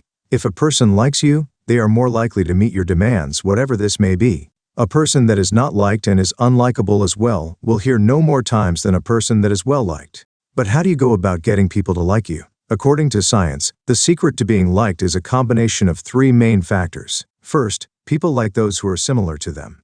For you to appear similar to the person you are hoping to persuade, you must find common ground with them. For instance, many foreigners have learned that the simplest way to become more likable is by learning and speaking the local language. The other thing that you need to be aware of when making yourself more likable is flattery. Flattery will open many doors for you if you use it well. People like people who pay them compliments. If you want to ask someone to do something for you, start first by paying them a genuine-sounding compliment. Just because it's called flattery does not mean that you must be effusive about it. In fact, being too excessive in your praise will be counterproductive to your need to be liked. Last but not least, be the kind of person that is usually agreeable and cooperative towards the achievement of mutual goals, and you'll be one step closer to being likable. If you are always stepping on other people's toes in order to get what you want, you will have very few friends, and this will not help your case when you need to persuade someone in future. Remember, being agreeable and cooperative does not entail being a doormat. Sometimes it just means putting in some little effort that helps a person achieve a goal that is significant to them. For instance, if a colleague is struggling with a due report, offer to assist them with the printing and mailing. It is not a whole lot of work, but you will go from the uninvolved, nondescript colleague to the likable colleague that is kind and helpful. Later on, you can cash this chip as you so wish. The principle of authority. A person who is an authority figure in a particular field will have an easier time influencing others when compared to a complete newbie. If you wish to persuade more people to do a particular thing, you must build your credibility by making yourself seem like you have expertise in whatever field you are playing in. This principle is a key reason why professionals display their diplomas in their field. Think about it when you walk into a therapist's office, for instance. You are likely to consciously look out for the type of credentials they have hung on their walls. If it so happens that your therapist has a whole lot of credentials displayed, you will likely feel a sense of comfort in their expertise and experience. As such, any recommendations they have for you will be easily welcomed and implemented by you. The therapist, in essence, has managed to influence you without even saying a word. It is a fact that your authority will not be taken very seriously if you are the only one talking about it. As such, you must ensure that you recruit others to beat the drums on your behalf, so to speak. There are subtle ways of doing this. In the office, you can identify a field that you are passionate about and become the office guru of that field. For some people, this might be the field of Microsoft Excel or reporting. The guy who is known as the Office Excel Guru will have an easier time getting things from people because they already know he knows what he is talking about. He has also proven himself likable and useful by solving all their Excel problems, and his colleagues will want to pay him back somehow. You do not have to learn Excel to make your mark in the world. There are numerous other fields that you can excel in and present yourself as an authority figure. The principle of scarcity. In economics, the laws of demand and supply are simple and straightforward. When supply is low and demand is high, prices go up. To translate this, scarcity builds value. If you are a business person looking to convince people to buy your product or service, it helps to highlight the fact that the product is on offer for only a limited amount of time. Further, let your customers know that they stand to lose out significantly if they do not access this product on time. When the marketing message is packaged that way, there will be more people rushing to beat the time limitation on your product. In the world of business and personal relationships, it is important to become a scarce product yourself. If you are always available to everyone every time they need you, you will quickly lose your value. You have got to learn the art of being inaccessible and unavailable if you wish to retain your air of mystery and influence around you. When you do finally show up, your word will be revered more than the word of a person that is constantly showing up and talking themselves out of any relevance and value. The principle of consensus. In everyday interactions, people look to others who are similar to them for cues on what to do or say. A person that is a good influencer understands that all it takes is one person to buy into their idea, and the entire crowd will. There are various ways in which you can apply the principle of consensus to your benefit. In an office setting, for instance, you can get a section of the employees to agree to a cause and champion that cause to their colleagues. These colleagues are more likely to be convinced that the cause is worthy because their peers said so. If you have ever bought anything from Amazon, you may have seen that they include a section that shows the other items bought by customers who ordered the product that you have just purchased. Why do you think this is so, and what effect does that section have on you as a buyer? More often than not, you will likely consider buying those other items because these customers who obviously have similar tastes and needs to yours bought it. You may not have originally planned to purchase the additional items, but just the fact that others did it will have you thinking that you need to as well. This is the principle of consensus in effect. Persuasion tips for everyday use. If you are looking to influence people, it is not enough to simply understand the principles underlying persuasion. You must also master the simple yet effective ways that you can put these principles to use in everyday life.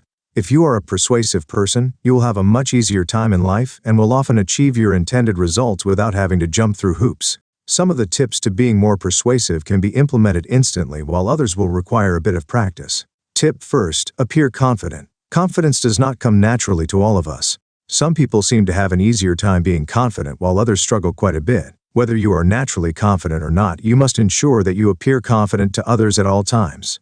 If you are insecure about how you look or your abilities in a particular subject, nobody else needs to know this. Do not give your insecurities a platform on which to shine. Instead, practice faking it until you make it. There are people in this world who do not know a whole lot of things and yet have managed to get scores of people to support them and their ideas. Reason? They are the epitome of confidence. They walk into rooms as if they own them. They speak authoritatively even when they are uncertain of what they talk about. Confidence says you know what you are talking about. People allow themselves to believe the people who know what they are talking about. Tip second, be subtle with your approach. Even when they allow themselves to be persuaded into doing something, most people like to think that it was their idea to do something in the first place.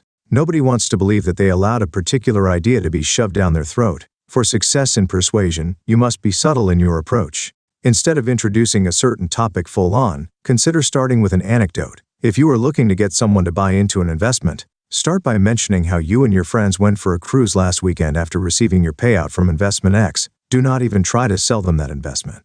Instead, get the other person thinking about how they could also have gone for the cruise had they invested in the particular investment vehicle. In short, entice people without being too obvious with your temptation.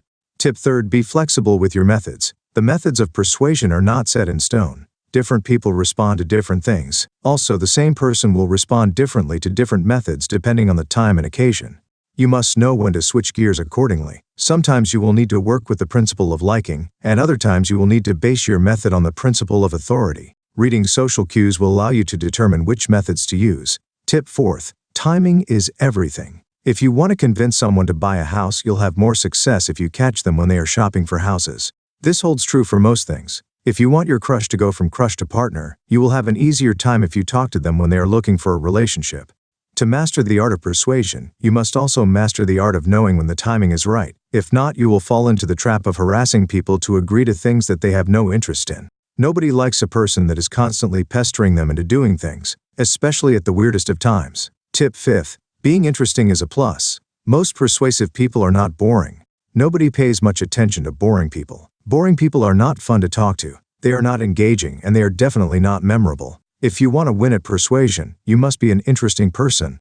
The good news is that there are countless ways of being interesting. You just need to identify something unique about yourself and amplify it for the world to see. It could be a skill or a hobby that you are really good at. It might also be your sense of humor or the way you dress. Perhaps, you might even want to share your unique view of the world with your audience. Whatever it is that you opt for, make sure that it helps people remember you long after the conversation ends. Tip sixth, listen more than you talk. You might think that being persuasive means doing a whole lot of talking, but this could not be further from the truth. In order to influence people, you must train yourself to be a good listener. Listening skills serve two purposes. First, as long as people are talking and you are listening, then it means you are gathering crucial information that you can use to your advantage. Second, people like a good listener. Why? Because people love talking about themselves. Keep your mouth shut and your ears open, and you will be well on your way to increasing your likability quotient. If you do not believe that this is important when it comes to influencing others, refer to the principle of liking as discussed in the previous section. Types of deception and how to get better at all of them. Deception comes in various forms, all of which are intended to throw a subject off the truth. At the beginning of this chapter, we define deception as the act of causing someone to believe something that is not valid or true. In this section, we will explore the different ways through which you can deceive someone, how to get better at these methods, and how to protect yourself against deception in your everyday life. Lies. Lies are the most popular form of deception. They are used every day during small talk, meetings, in relationships, in transactions, when you want to get out of an awkward situation, and in just about any type of conversation or circumstance. A lie is quite simply a statement that is the direct opposite of the truth. An example of a lie would be telling your boss that your grandmother has passed away so that you can get compassionate leave when in fact your grandmother is very much alive, and you just want a day off. Lies are easy to tell, you just need to find the contrast of the truth and tell it. Equivocations. An equivocation refers to the use of a particular word or phrase to change the meaning of a sentence, in order to knowingly shift the intended message. Equivocations are hardly used in everyday conversations, although some clever person might find a way to weave them into their deceitful web. Equivocations are essentially wordplay. They fall under the broader term of the fallacy, which is defined as faulty reasoning, which is intended to make an argument seem better than it actually is. Examples of equivocations include the following. Dating my boyfriend is a real headache. Aspirin can make headaches go away, so maybe I should take an aspirin to make my boyfriend leave. I have a right to free speech, therefore it is right for me to say what is on my mind at all times. Equivocations are often a great source of funny jokes that you can tell at every opportunity. For example, two cannibals were eating a clown, and one turned to the other and said, "Does this taste funny to you?" In all seriousness though, equivocations are hardly your biggest worry when it comes to deception. At best, equivocations will bring you some laughter in your life. At worst, you are likely to end up confused, but only for a couple of minutes before you figure out what's going on. Concealments. When you engage in concealment, you omit information for purposes of deceit. This is a preferred form of deception, especially since it is easy to get yourself off the hook if you are caught. You can simply explain yourself by saying that you forgot to reveal the particular fact. Concealments are sometimes referred to as lying by omission. Let's say, for instance, that you are planning to buy a house. You know a good realtor, and you reach out to them with your specific requirements. The realtor has a few open units that fit your description, and you arrange for a site visit. Come the day of, you are impressed by this one particular unit that is conveniently located near your workplace, and spacious enough to accommodate you and your dogs. You want to make an offer on it, but you just need one question answered. Why did the last owner give up the unit? Your realtor tells you that the previous owners decided to move on to greener pastures after living in the unit for 3 years. However, the realtor conveniently omits the fact that the need for greener pastures was necessitated by the fact that property values are declining in the particular area that you want to buy your house in. By omitting this crucial fact, your realtor convinces you to buy the house. They did not tell an outright lie, they simply refused to tell the whole truth. This is the concept behind concealments. Exaggerations, overstatements. An exaggeration is a stretching of the truth.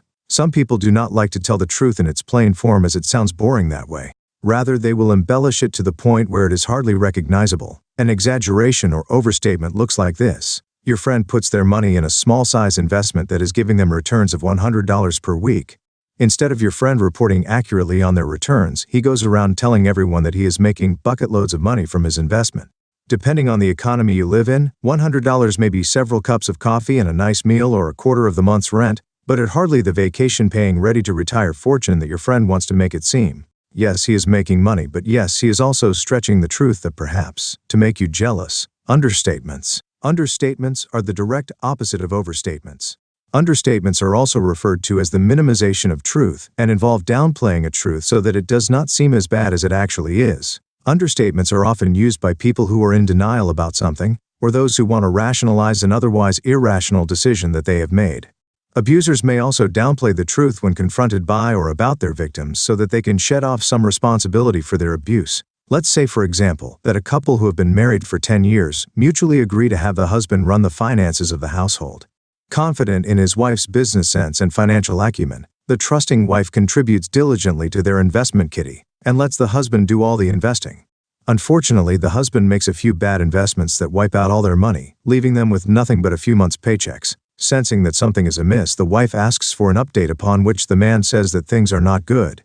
Technically, the husband has told the truth, things are indeed not good. What he has also done is not said exactly how bad things are. If he was honest, he would have said that things are terrible and that they are on the brink of financial hardship.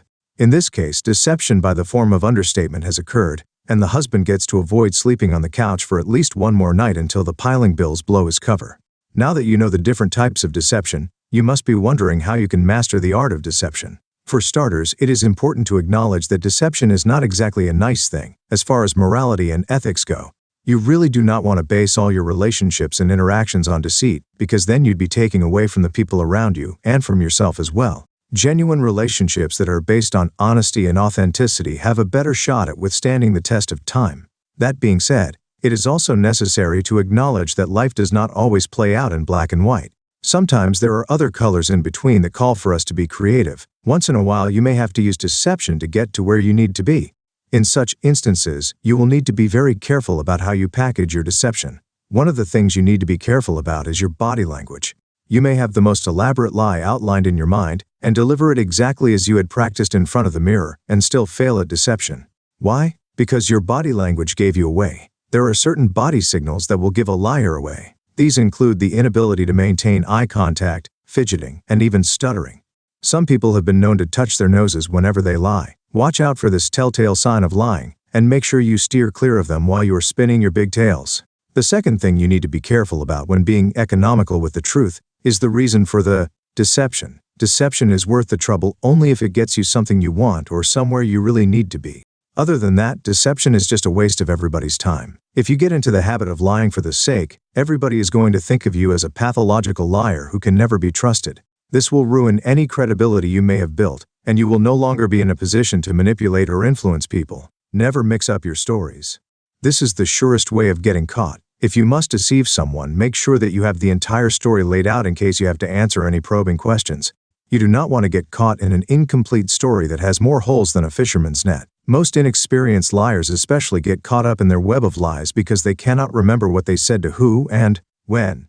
If you must keep a notebook to track your lies, please do. It might just save you the embarrassment of being caught in lies. Chapter 6. Defending yourself against dark psychology. However much you might want to believe in the best of everyone, the truth of the matter is that we are all sitting ducks as far as manipulation goes. There are people in this world who leave their houses with only the worst of intentions. Their intentions are to hurt others and to get the most they can out of other people without giving anything in return. The knowledge of dark psychology presented in this book is not intended to be used to cause harm to others. Rather, the main objective is to help you recognize manipulation in its various forms for what it is and, if need be, to turn the tables to protect yourself. If you can manipulate a manipulator before they get the best of you, then that is a win for you and the rest of humanity. Factors that make you easier to manipulate. Besides knowing how to identify a predator, it also helps to understand what makes a person more vulnerable to psychological attacks. Simply put, there are sitting ducks that are closer to the line of fire than others. In Chapter 3, The ABCs of Brainwashing, we explored some of the factors that make a person more susceptible to brainwashing. However, we now know that brainwashing is just one of the ways through which people are manipulated. So, what makes a person vulnerable to all of the types of mind control and manipulation that exist? You are intelligent. You are probably confused by this one because you have always believed that smarter people are harder to outwit, right?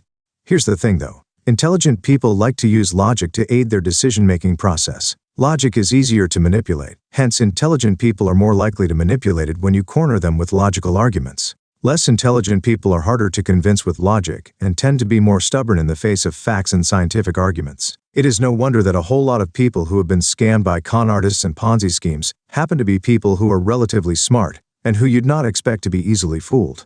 The reason why this is often the case is because scammers know to appeal to this kind of people with facts and statistics. People who are less smart will be easily dismissive of anything that sounds like hullabaloo because they do not understand it. You are trusting and like to believe the best about everyone. Believe it or not, there are bad people in this world. There are people who leave their homes every morning with the intention of harming others. There are people who have no qualms about inflicting heartache and turmoil upon others, while you may be seated in your house worrying about mega-rich corporations who steal from the poor. There is a boardroom full of corporate big shots who are about to steal from the very poor that you are worried about. Simply put, not everybody shares in your conscience and your empathy. People are wired differently. People on the dark triad are wired even more different than you could ever imagine. When you meet a new person, it is noble to want to believe the best of them, but it is wise to expect to be surprised in a not-so-great way. Keeping your expectations of people to a minimum is a great way to protect yourself against everyone that is trying to get a piece of you. You are constantly seeking external validation. When it comes to manipulation, a person that is constantly seeking validation from others is akin to a sheep walking inside a lion's den. It is only a matter of minutes before the sheep is completely annihilated from the face of the earth. Manipulators are highly capable of noticing loopholes and exploiting them to their benefit. A big glaring loophole for a manipulator is a lonely or insecure person who wants some companionship at whatever cost. Everybody is prone to feeling lonely every once in a while. We are social beings, and in the absence of company, we can often feel unloved and dejected. Do not seek external validation to the point where you make yourself a sitting duck for validation. It is okay for people to like you, and it is also okay if they do not like you. Liking yourself is good enough. When you have put on the armor of self-love and acceptance, you make it a little bit harder for predators to creep through your defenses. This is not to mean that any person who has been manipulated does not love themselves enough. However, in romantic relationships, you can really protect yourself if you have already internally validated yourself before going out there to the wolves. You have isolated yourself from family or friends. You've probably heard this story before. An elderly person who lives alone meets a charming young man on the internet. This online acquaintance quickly becomes a romantic interest. A few months down the line, the young man is saying all the right things and getting money wired into their bank account every month. A year down the line, the elderly woman or man has exhausted all their retirement savings and reeling from the discovery that their online love interest was just a con. While the victim wallows in embarrassment and wiped out finances, you can only wonder how the con managed to pull off a scam that is so simple and obvious that it is laughable. How can a person be so gullible, you wonder? It really is simple. It is easier to fool one person than it is to fool many. One person who obviously had some wisdom in him put it this way: you can fool all the people some of the time, and some of the people all the time, but you cannot fool all the people all the time. This is a fact that predators know. It is much easier to hunt the lone antelope as it wanders in the savannah, alone and unprotected against all the dangers of the world. When you are surrounded by loving friends and family, you have a wall around you that keeps the predators out. Even when you are certain that you are in love and your partner is the best thing that happened to you, there will be that one person in your circle whose critical thinking has not been impaired by the passion of a new relationship. That one person will be your buffer against manipulation. It is no surprise that many people who manipulate and abuse their partners try to keep them away from their family. These manipulators and abusers know that if another party comes into the mix, their entire gig will be up. You are highly emotional. Emotions are great. The ability to experience happiness, joy, surprise, love, sadness, and every emotion of the human experience is a gift. For some people, this gift was given in spades. If you're the kind of person who goes through life feeling things more than thinking things, you are highly vulnerable to manipulation. Manipulators are able to fake emotions while saying and doing everything you need to hear. They do not even have to make sense, they just need to verbalize the things that you long for, and you are sold. Now, if you are highly emotional, there is not a whole lot of things you can do to change yourself. You are born that way, and you can only learn how to cope with being so highly emotional. That being said, you can always make sure that you stay conscious of your emotions so that they are not always dictating your decisions for you. You do not educate yourself. You do not need to go back to school to learn all the ways that people are trying to take advantage of you. A good thing about living in today's world is that information is freely available right at the fingertips. You only need to be willing to learn. A whole lot of people are taken advantage of because they do not know the tactics employed by manipulators. If you do not know that manipulators have a thing known as the mirroring technique, you might think that you and your date simply have amazing chemistry when this is definitely not the case. A good thing about manipulators is that most of their techniques are already in the books, and all you need to do is grab yourself a book and get to reading. This way you will be able to stop any predator in his tracks before he gets too close to cause you any harm. In the same breath, the free availability of information means that you can always look up someone so that you authenticate their identity before they get a chance to grab anything from you. Gone are the days when you had to hire a private investigator to carry out a background check on someone. In today's world, it is possible to run a background check on someone on the internet and have the results ready within minutes. This could either be a paid background check or a quick cursory check of their social media pages. Fortunately, almost the entire world is on social media nowadays, and a majority of us love to overshare. Simple strategies you can adopt to protect yourself. Whether you consider yourself highly vulnerable or resistant to manipulation, it always helps to be safe rather than sorry. Luckily, it is possible to keep the narcissists, psychopaths, and high mocks at a safe distance in your life. How so? Psychopaths are present in our workplaces, in business transactions, in our personal relationships, and even in our families. Sometimes you just cannot avoid a psychopath by virtue of the nature of the relationship that exists between the two of you. For instance, it might be impossible to ignore or avoid your psychopathic boss because you need to do your job, get paid and advance in your career, or at least pay your bills. If your boss is a psychopath, you just have to deal with him somehow. You might, for instance, have to figure out a way of keeping your interactions to a bare minimum at most. However, if you ever have the choice to not deal with a psychopath, grab it and run. For instance, if you are starting to get to know a new person with the intention of dating them and start to realize some tendencies that match the psychopath criteria, run and do not look back. You do not need to stick around something or someone that is not good for you. Do not fall into the trap of thinking you can change a psychopath, sociopath, or narcissist into being a better person. Not only is this not your job, but it is also virtually impossible. For starters, the things that make people dark and manipulative are so deeply embedded in their psyche that they cannot just be removed and replaced with sugar and spice at will. Secondly, change is a personal choice that is made by an individual. A person that changes does so because they want to change and not because another person asked them to.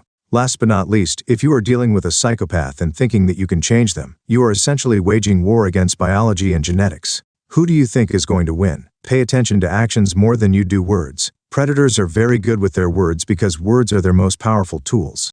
Instead of focusing on what a person says, look at what they do. Did they fulfill the promise they made to you about doing a particular thing? Do they treat everyone as well as they want to make it sound? A simple way to check whether a person's actions match their words is by utilizing something that is referred to as the rule of threes. Here's how it works. If a person seems to tell a lie or makes a promise that they do not keep on one occasion, you may be dealing with a simple misunderstanding.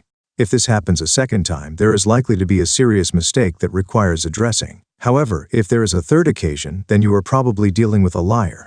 Lies are often the first sign of manipulative behavior. If you are able to identify this recurring pattern in your relationship or interaction, then you know you have yourself a situation on your hands. How you decide to handle this situation will mean the difference between freeing yourself from the jaws and drama of a manipulator or staying on for the most overwhelming ride of your life.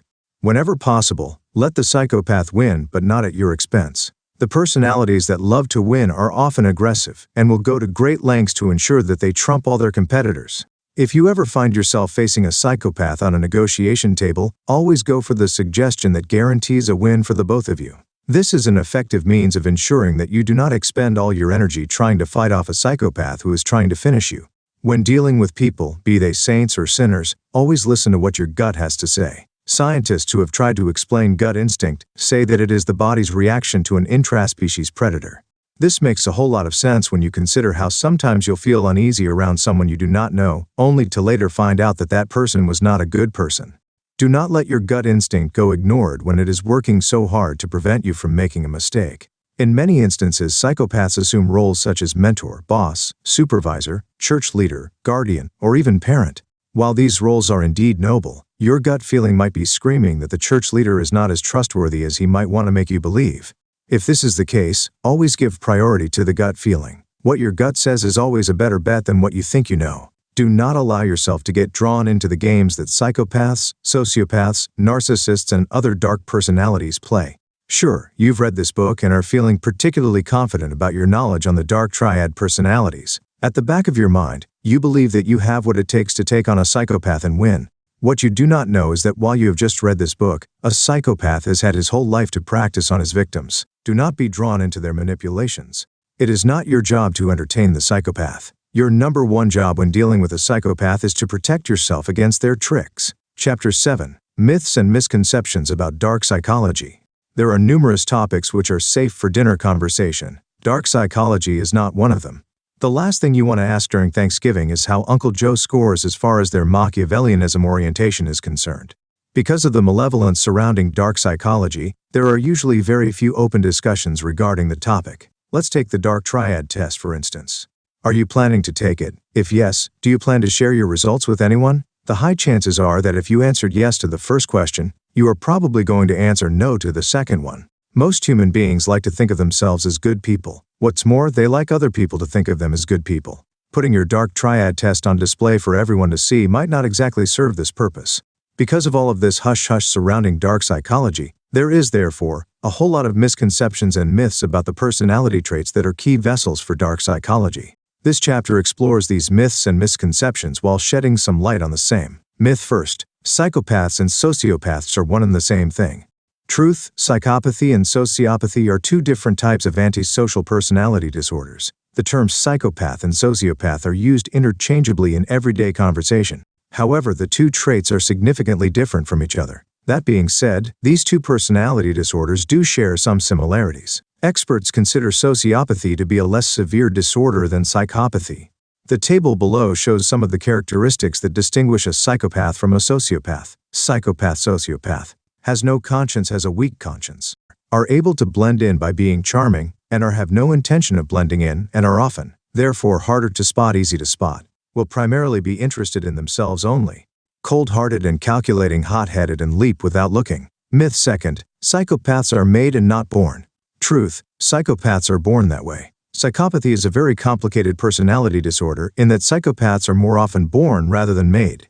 A psychopath comes out the womb wired differently than most people. As a result, they deviate from the tangent of what is normal, and oftentimes find themselves in positions that any other normal person would not necessarily find themselves in.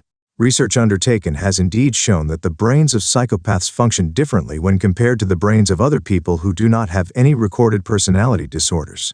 So what happens when a psychopath is born? Depending on the type of environment the psychopath grows up in, the psychopath will become one of several things. If the young child who shows signs of psychopathy grows up in a nurturing environment, he will likely become a business or political leader of much influence.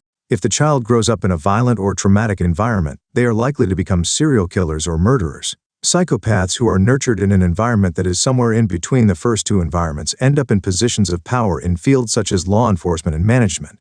Myth third, sociopaths are born. Truth, sociopaths are mainly a product of their environments. More often than not, sociopaths are as a result of the environment that they are brought up in. It often starts with a biological or genetic disposition to sociopathy, which is then worsened by the type of nurturing that they get. For instance, a child who grows up in an environment where nobody seems to care for him will probably carry the same lack of empathy in his adulthood. If they grew up with adults who had no sense of integrity and lacked a moral compass, their conscience would be highly impaired as a result. Myth #4. Females cannot be psychopaths. Truth, there are recorded cases of female psychopaths. More likely than not, when you hear of the term psychopath, you automatically think of a male character. After all, Hollywood has done its best to portray psychopaths as axe-wielding males on a murder spree. However, it is important to note that psychopaths can be female too. Unlike their male counterparts, however, female psychopaths are less likely to be physically aggressive or violent. Rather, they resort to using their sexuality and femininity to manipulate others. Female psychopaths are also likely to have a high number of sexual partners. Myth fifth, psychopaths are obsessed with murder. Truth, psychopaths are thrill seekers. Murder is just one of the ways through which psychopaths quench their desire for the thrill. When most people think of psychopaths, they automatically thinking of murders left, right, and center. However, while it is true that a killer is more likely to be a psychopath than not, it is also true that psychopaths are not thinking of committing murder any more than the rest of the population. Many psychopaths go through their lives seeking thrills and never really causing anybody violent harm. Yes, they might break a few hearts as they jump from one sexual partner to the next, and throw several people under the bus in an aim to climb the corporate ladder, but that's as far as most of them go. If you are looking for a psychopath in your life, you will not likely find one if you are only looking for violence and bloodlust. Myth sixth, psychopathy is a mental illness that can be cured. Truth, psychopathy is a personality disorder that has no cure. If psychopathy were a mental illness, there would be an option for treatments. Instead, psychopathy is a personality disorder, and this means that no cure exists that would turn psychopaths into normal, feeling, and empathetic human beings. Because they really do not believe that anything is wrong with them anyway, psychopaths would not even be interested in treatment even if it existed. In instances where psychopaths have been convinced to get into therapy for purposes of mending existing relationships, it is not uncommon to find them trying to manipulate the therapist into thinking that the therapy is working or has already worked. Remember, these individuals are highly manipulative and capable of utilizing whatever means necessary to get themselves out of difficult situations. Thanks to their bold lack of fear and absence of empathy, a psychopath will have no problem wasting a loved one's time in therapy, if only to make it seem like they are making an effort. Myth seventh, you can change a person on the dark triad by loving them correctly. Truth, most people who score highly on the dark triad test remain so for the rest of their lives. Love is a strange thing in that it makes people believe that they are capable of the impossible, even when the truth is laid bare before their eyes. If you are in a relationship with a person who scores highly on the dark triad test, the first few months of your relationship are likely to be blissful. Manipulative people have a way of love-bombing you into believing that they are the perfect match that you have been waiting for all along. Unfortunately, this is usually just an attempt to lure and entrap you into a relationship that is just smoke and mirrors. Once you have settled into this kind of relationship, the manipulator's true colors come to light. In many cases, you will find a relationship partner sticking around with the hope that things will change, that love will be enough to turn things around. Unfortunately, this often never happens. For starters, the fact that psychopathy is mostly genetic means that it is incredibly difficult to defeat. At best, the psychopath can only channel their lack of sensitivity towards achieving goals that are not detrimental to the overall society. As for Machiavellianism and narcissism, these often stem from deep psychological trauma that may require a whole lot of arsenal to overcome. Many people will gravitate towards Machiavellianism and narcissism as a defense mechanism. Any attempt to get them out of this will only come across as an attack, thus causing them to launch their own defense. As such, intervention in the form of love may be incredibly counterproductive. It is also necessary to acknowledge that love and other flippant emotions are not exactly a dark triad person's cup of tea. They may not even notice it for what it is. As such, should you find yourself in a relationship with a person who exhibits the characteristics of the dark triad, you might want to re-examine whether that is what you really want. Myth 8. People who score highly on the dark triad are more attractive. Truth. This has been established to be untrue. Why is it that people often gravitate towards the narcissists and the psychopaths of this world? Is it because the dark triad personalities are more attractive than the rest of us? In a bid to determine whether dark triad personalities are better looking, academic researchers took to studying several subjects who had high dark triad scores. The results of these studies suggested that the reason why these subjects appeared attractive was because they dressed up and presented themselves physically in a manner that was well put together. When dressed down in boring clothes, these subjects did not appear as attractive as before. As such, it is almost safe to assume that the attention and effort that goes into getting ready and the confidence thereafter are what makes a narcissist or psychopath seem more attractive than they really are. Myth 9. Psychopaths change when they have children. Truth. Psychopaths are unable to have emotions of empathy or caring even towards their own children. Psychopaths start their own families, and when this happens, they usually have a very hard time nurturing their offspring. Unlike normal parents who are not on the dark triad scale, psychopaths have a hard time distinguishing their children as separate entities. Rather, they consider them to be tools or extension of themselves which are available for their use as they please. Psychopaths are more likely to view their children as trophies that make them look good than as young, impressionable individuals who are looking for someone to guide them through life. As such, a typical psychopath will push their kids to excel in something they have no interest in, even though this is at the expense of the kid's mental health and well-being. They might forcefully enroll the kids in swimming classes, for instance, because they believe their kid becoming an expert swimmer and competitor will improve their social standing in the community. Needless to say, psychopath parents are very hard to please, seeing that they are used to excelling themselves and will not understand why their kids will not do whatever it takes to get to the top. Myth 10. You are either on the dark triad or not. Truth. The dark triad is a continuum on which some score highly while others score lowly. The traits of narcissism, psychopathy, and Machiavellianism are inherent in all of us. The only difference is that in some people, these traits are magnified to the point where they often become destructive to the people around them. Take narcissism, for instance. Everybody has a way that they think about themselves. More likely than not, you like to think good things about yourself. You like to believe that you are good-looking and talented and easy to love. For a narcissist, this self-image is blown out of proportion to the extent where their entire life revolves around. It is not enough for them to believe these things about themselves. They also want everyone else to believe they are perfect and saintly and all things good. Psychopathy, on the other hand, is also a spectrum. Everybody has their place on this spectrum. Think of it this way. Have you ever done something that was not so nice and yet did not feel guilty about it? Have you ever acted in a manner to suggest that you are not exactly empathetic towards someone? If you have answered yes to any of these questions, then you exhibited psychopathic traits at least once in your life. This does not mean that you will go on to murder someone later in your life. It only means that there are instances when the psychopath in you comes out, and other instances when you might be able to catch yourself just in time. The way you were raised has an effect on whether you are able to stop yourself from unleashing your full psychopath. Myth 11. Your boss is a psychopath. Truth. Your boss may or may not be a psychopath. It is true that many psychopaths who do not become career criminals go on to become highly successful in business, politics, and other fields. However, this is not reason enough to accuse your boss of being a psychopath. Some people are simply driven and demanding because it is what they know and understand to be the requirement for success. In any case, not a whole lot of people have sleepovers and brunches with their bosses. There is a certain dynamic expected from a boss-employee relationship. Your tough-talking, merciless boss may be a completely different person when they are not wearing their boss hat. Do not go thinking that everyone in authority positions is a sociopath or psychopath. It does not always work that way. Myth 12. Your ex is a psycho. Truth. A relationship ended on a sour note. This does not make any of you a psycho. A lot of people are fond of referring to their exes as psychos. Every once in a while, a relationship will end on a good note where both parties go on to become great friends for the rest of their lives. Unfortunately, this is not how most relationships play out. Many courtships end in tears and accusations and name-calling. Before you call your ex a psychopath, evaluate the signs elaborated in this book and find out whether your ex's behavior matches any of these. Of course, this should not matter if you are done with the relationship, but it might help you avoid falling into the same trap of dating someone who exhibits the same signs. If you are currently involved with someone who shows any of the signs discussed here, you might want to consider leaving them for your own safety. It is important to acknowledge that the process of leaving a psychopath or narcissist is different from that of leaving a normal person who does not take the departure as an affront to their own person. There are numerous resources that are available to persons who are looking to leave abusive and manipulative relationships. These resources can be found through a simple online search.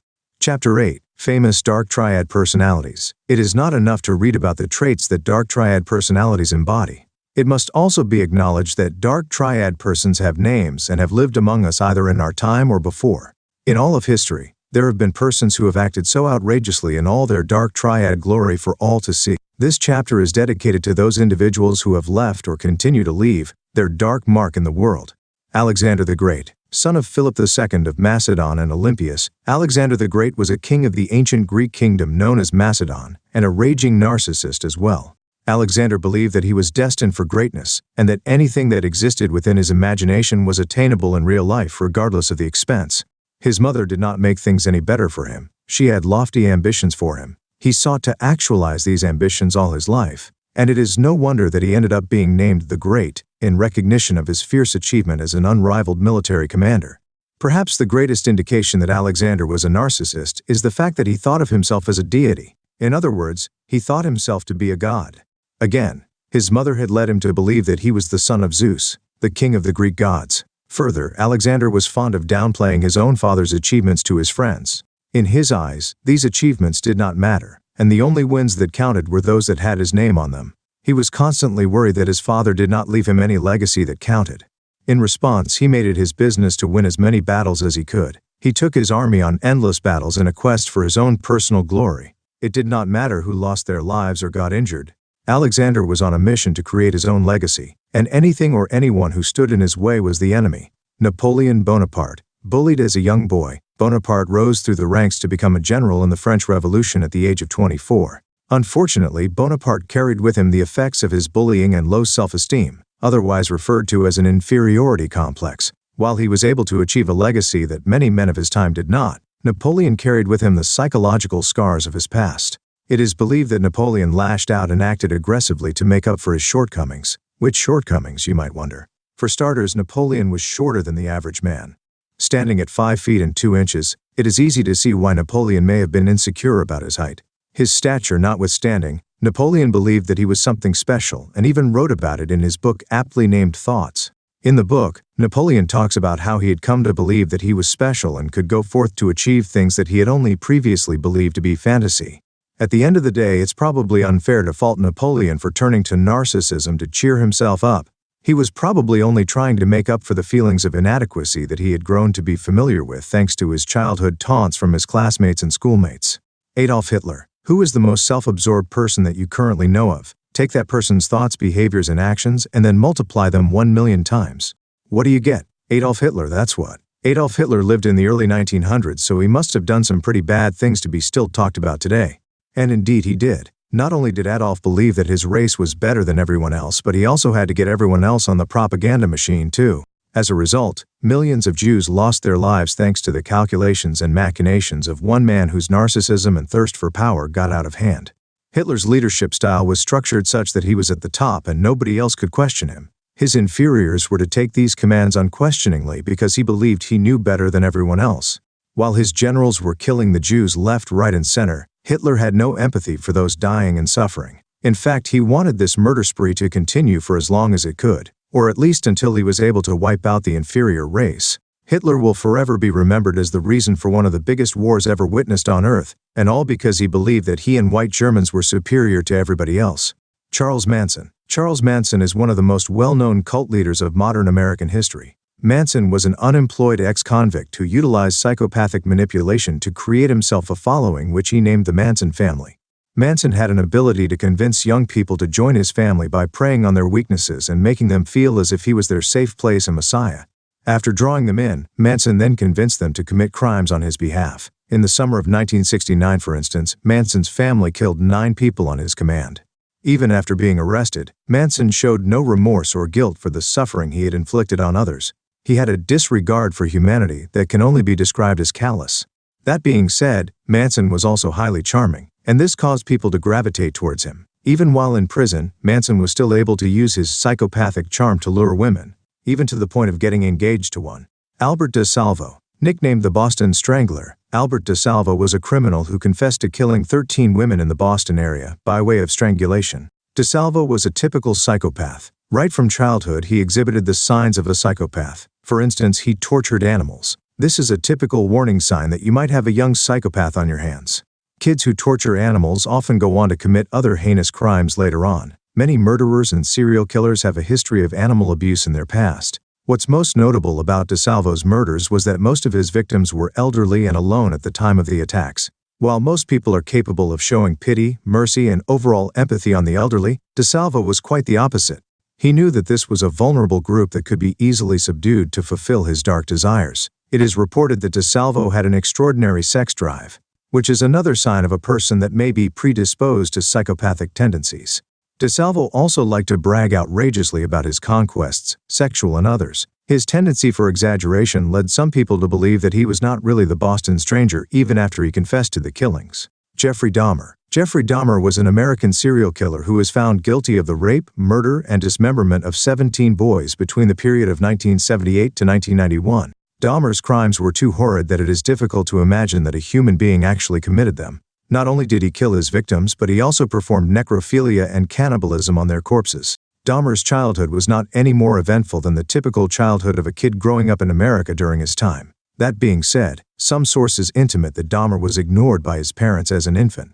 A lack of attention and affection, and overall neglect can cause a kid to develop into a full-blown psychopath later on in his life. Dahmer's mother had a myriad of issues that she had not worked through, and his father was unavailable most of the time.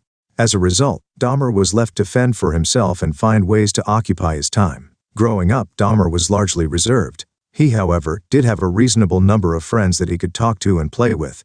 His friends reported Dahmer having an interest in animals. That in itself would not be a problem if that's all it was. Instead, the interest spiraled into something darker and sinister. As a child, Dahmer collected large insects and roadkill and went on to dismember this at his home or in the woods near his home. This should have been his parents' first sign that something was wrong, but reports have it that the parents were preoccupied with other matters that did not include nurturing their son. Later on, as Dahmer's fascination with animal carcasses and bones grew, he reached out to his father and asked to be taught how to bleach animal bones. His father, happy that his otherwise reserved son was reaching out, demonstrated the proper way to bleach bones. Dahmer would use this knowledge to clean the carcasses he continued to collect. Dahmer was 18 years old when he started targeting human victims. His first victim was a young man by the name of Stephen Hicks, who was a hitchhiker that he picked up and lured to his house on the pretext of enjoying some alcoholic drinks together. After this first murder, Dahmer dissected his victim's body and buried it in a shallow grave in his yard. Then he continued to live his life as if nothing had happened, no guilt and no remorse. In the course of his life up until when he got caught, Dahmer went on to steal the lives of 12 more unfortunate victims. Amy Bishop. Amy Bishop was a biology professor who worked at the University of Alabama in Huntsville up until February 2010 when she walked into the university complex and killed 3 of her colleagues. 3 other people sustained severe but non-fatal injuries from this attack. There are several reasons why Amy Bishop makes this list. First, Amy exhibited clear signs of narcissism when she went around letting everyone know that she had earned her PhD from Harvard. It was almost the very first thing that she told you upon meeting. By virtue of having a degree from Harvard, Amy believed herself to be better than everyone else. She thought of herself as a capable professor who was deserving of tenure, despite the fact that her students had complained about her abilities and teaching methods on numerous occasions. Much earlier, before she killed her colleagues, Amy had shot her brother in what was later ruled as an accident. Some sources intimated that Amy might have killed her brother deliberately because he was getting the attention that she thought she deserved. On the day of the murders, Amy attended a faculty meeting and sat quietly as it progressed. She appeared to be calm and just being her normal self, About 40 minutes later, Amy calmly pulled out a handgun and started shooting. She was subdued after killing 3 faculty members and injuring 3 others. It is interesting to note that Amy planned to kill her colleagues after getting denied tenure at the university. Despite her otherwise poor performance as a professor, Amy believed that she deserved tenure. In her mind, she was the best of the best, and nobody else had a greater right to be at the university.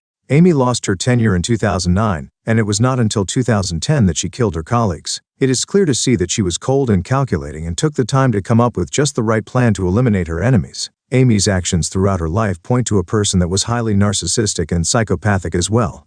A member of a writing group that Amy belonged to is cited as saying that Amy came across as a person who felt entitled to praise. She is also said to have been abrasive in her interactions with others.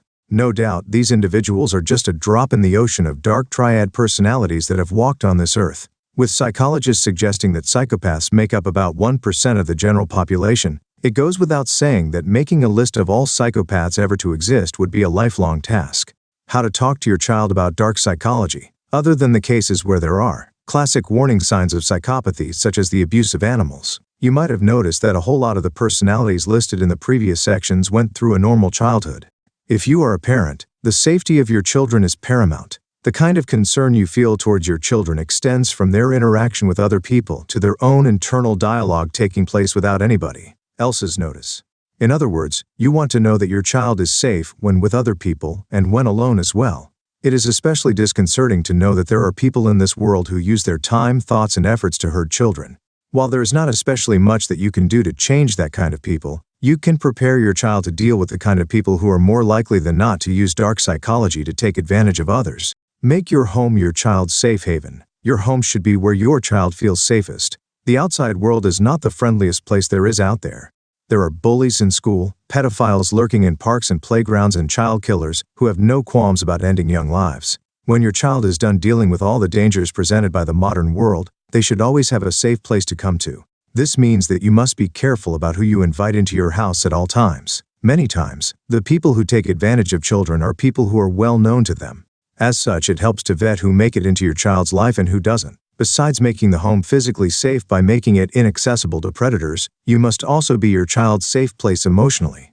Children who know that they can count on their parents have an easier time opening up about the challenges they are facing, which will include that worrisome conversation they had with the creepy uncle during the last family get-together. Be vigilant about what your child is watching and listening to. When predators are unable to access children physically, they make use of other virtual channels to do their evil work. Parents of millennials and other older generations had an easier time as far as keeping the predators away. Predators back then approached kids while they walked to school, at the playground, in shopping malls, and in other places that were easy to monitor. Predators of today have gotten smarter and will enter your home even when you have locked all doors. Thanks to smartphones and the internet, there is probably someone spying on your kid or trying to feed your kid information that they are better off without.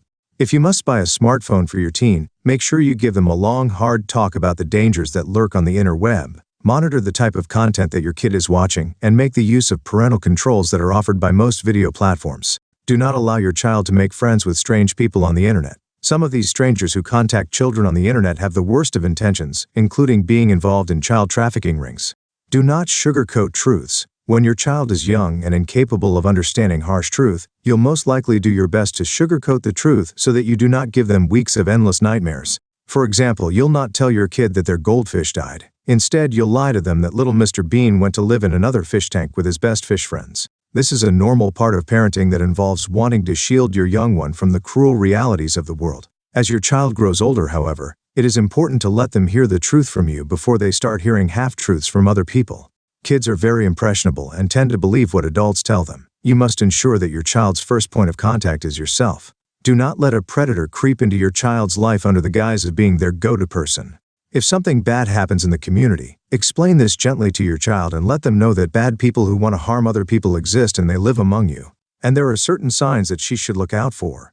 Be the parent. Yes, you want to make sure that your child likes you. Nobody wants to be hated by their kid. At the same time, you must acknowledge that winning a popularity contest is not your first priority as a parent.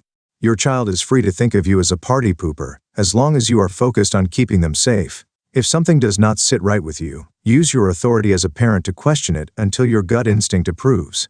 Your sulking teenager will not be in their teens forever. And once they are older, they will be grateful that you looked out for them when they needed it most.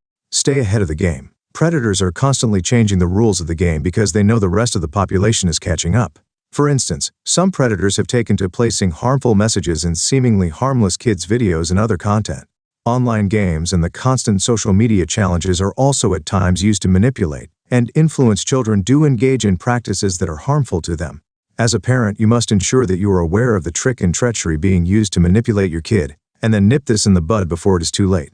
What if your child is the problem? Nobody wants to believe that their child might be anywhere near being a psychopath, sociopath, or narcissist.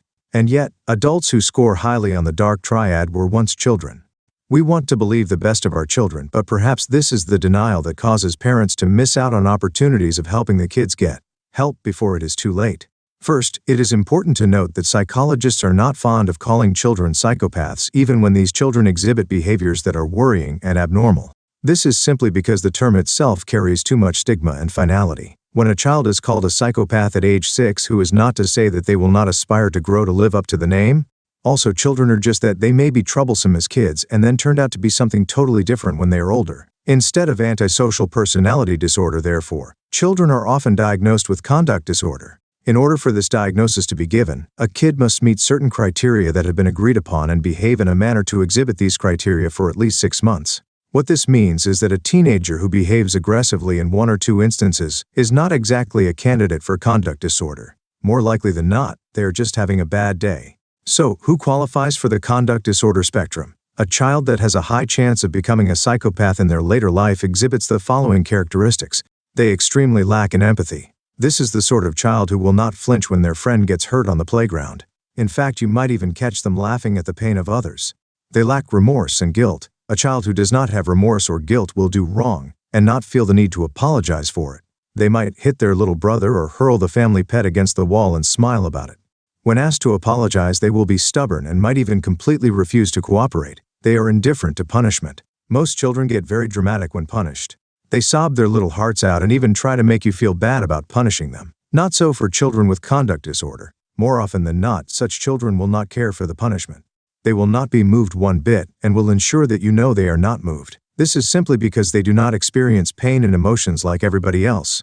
Lastly, adults who went on to become full-on psychopaths exhibited signs of aggression and cruelty in their childhood. Because a child is a tiny individual who does not have much strength to take on bigger victims, children will often target helpless animals to take out their aggression and cruelty on. If one day your child wakes up and kills the family cat, you should be very worried. What do you do when you are faced with a child who displays all these signs? The first thing you need to do is understand that not every psychopath is headed for doom and destruction. As mentioned earlier in this book, some psychopaths go on to become very successful in their fields because of their risk-taking, laser-sharp focus. A child that is seemingly destructive and restless can be molded to become something great in their life. Instead of worrying that your child will become a serial killer, think about how you can turn them into the next world-famous CEO. A good thing about kids is that they are easy to distract. Keep your child busy, and they will not have the time to think about all the cruel things they could be doing with their thrill-seeking selves.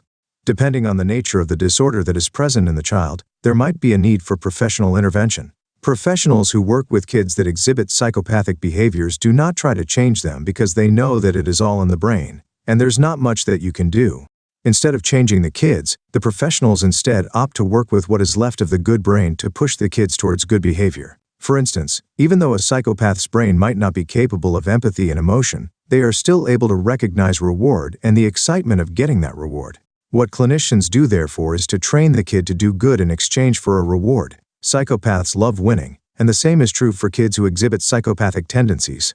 This reward approach is also used in prisons where the population of psychopaths tends to be higher.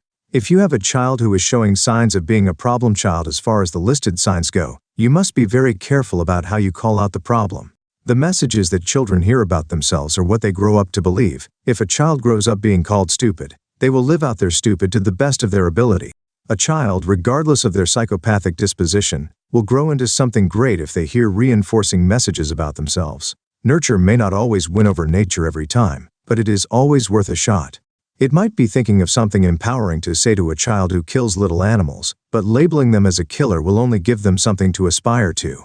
Conclusion: there is no doubt that hearing there are people out there whose sole purpose in life is to manipulate and influence others is not comforting news. This is the kind of information that is guaranteed to make you skeptical about all your interactions. You might find yourself wondering whether the people in your life like you or for the things that you are able to provide.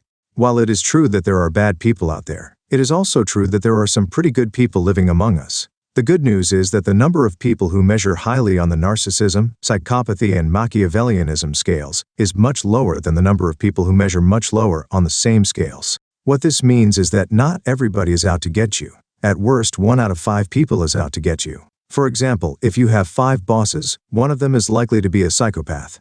This is not too bad. You just have to make sure you get the other 4 on your team and you will be good to go. In all seriousness, however, it helps to stay conscious of the bad sides and the good sides to life and people. This book is an acknowledgement of the bad sides that exist, which sometimes can be used for good, depending on how you look at it. A Machiavellian leader who is committed to protecting his people at whatever cost, for instance, can be a great asset to have in a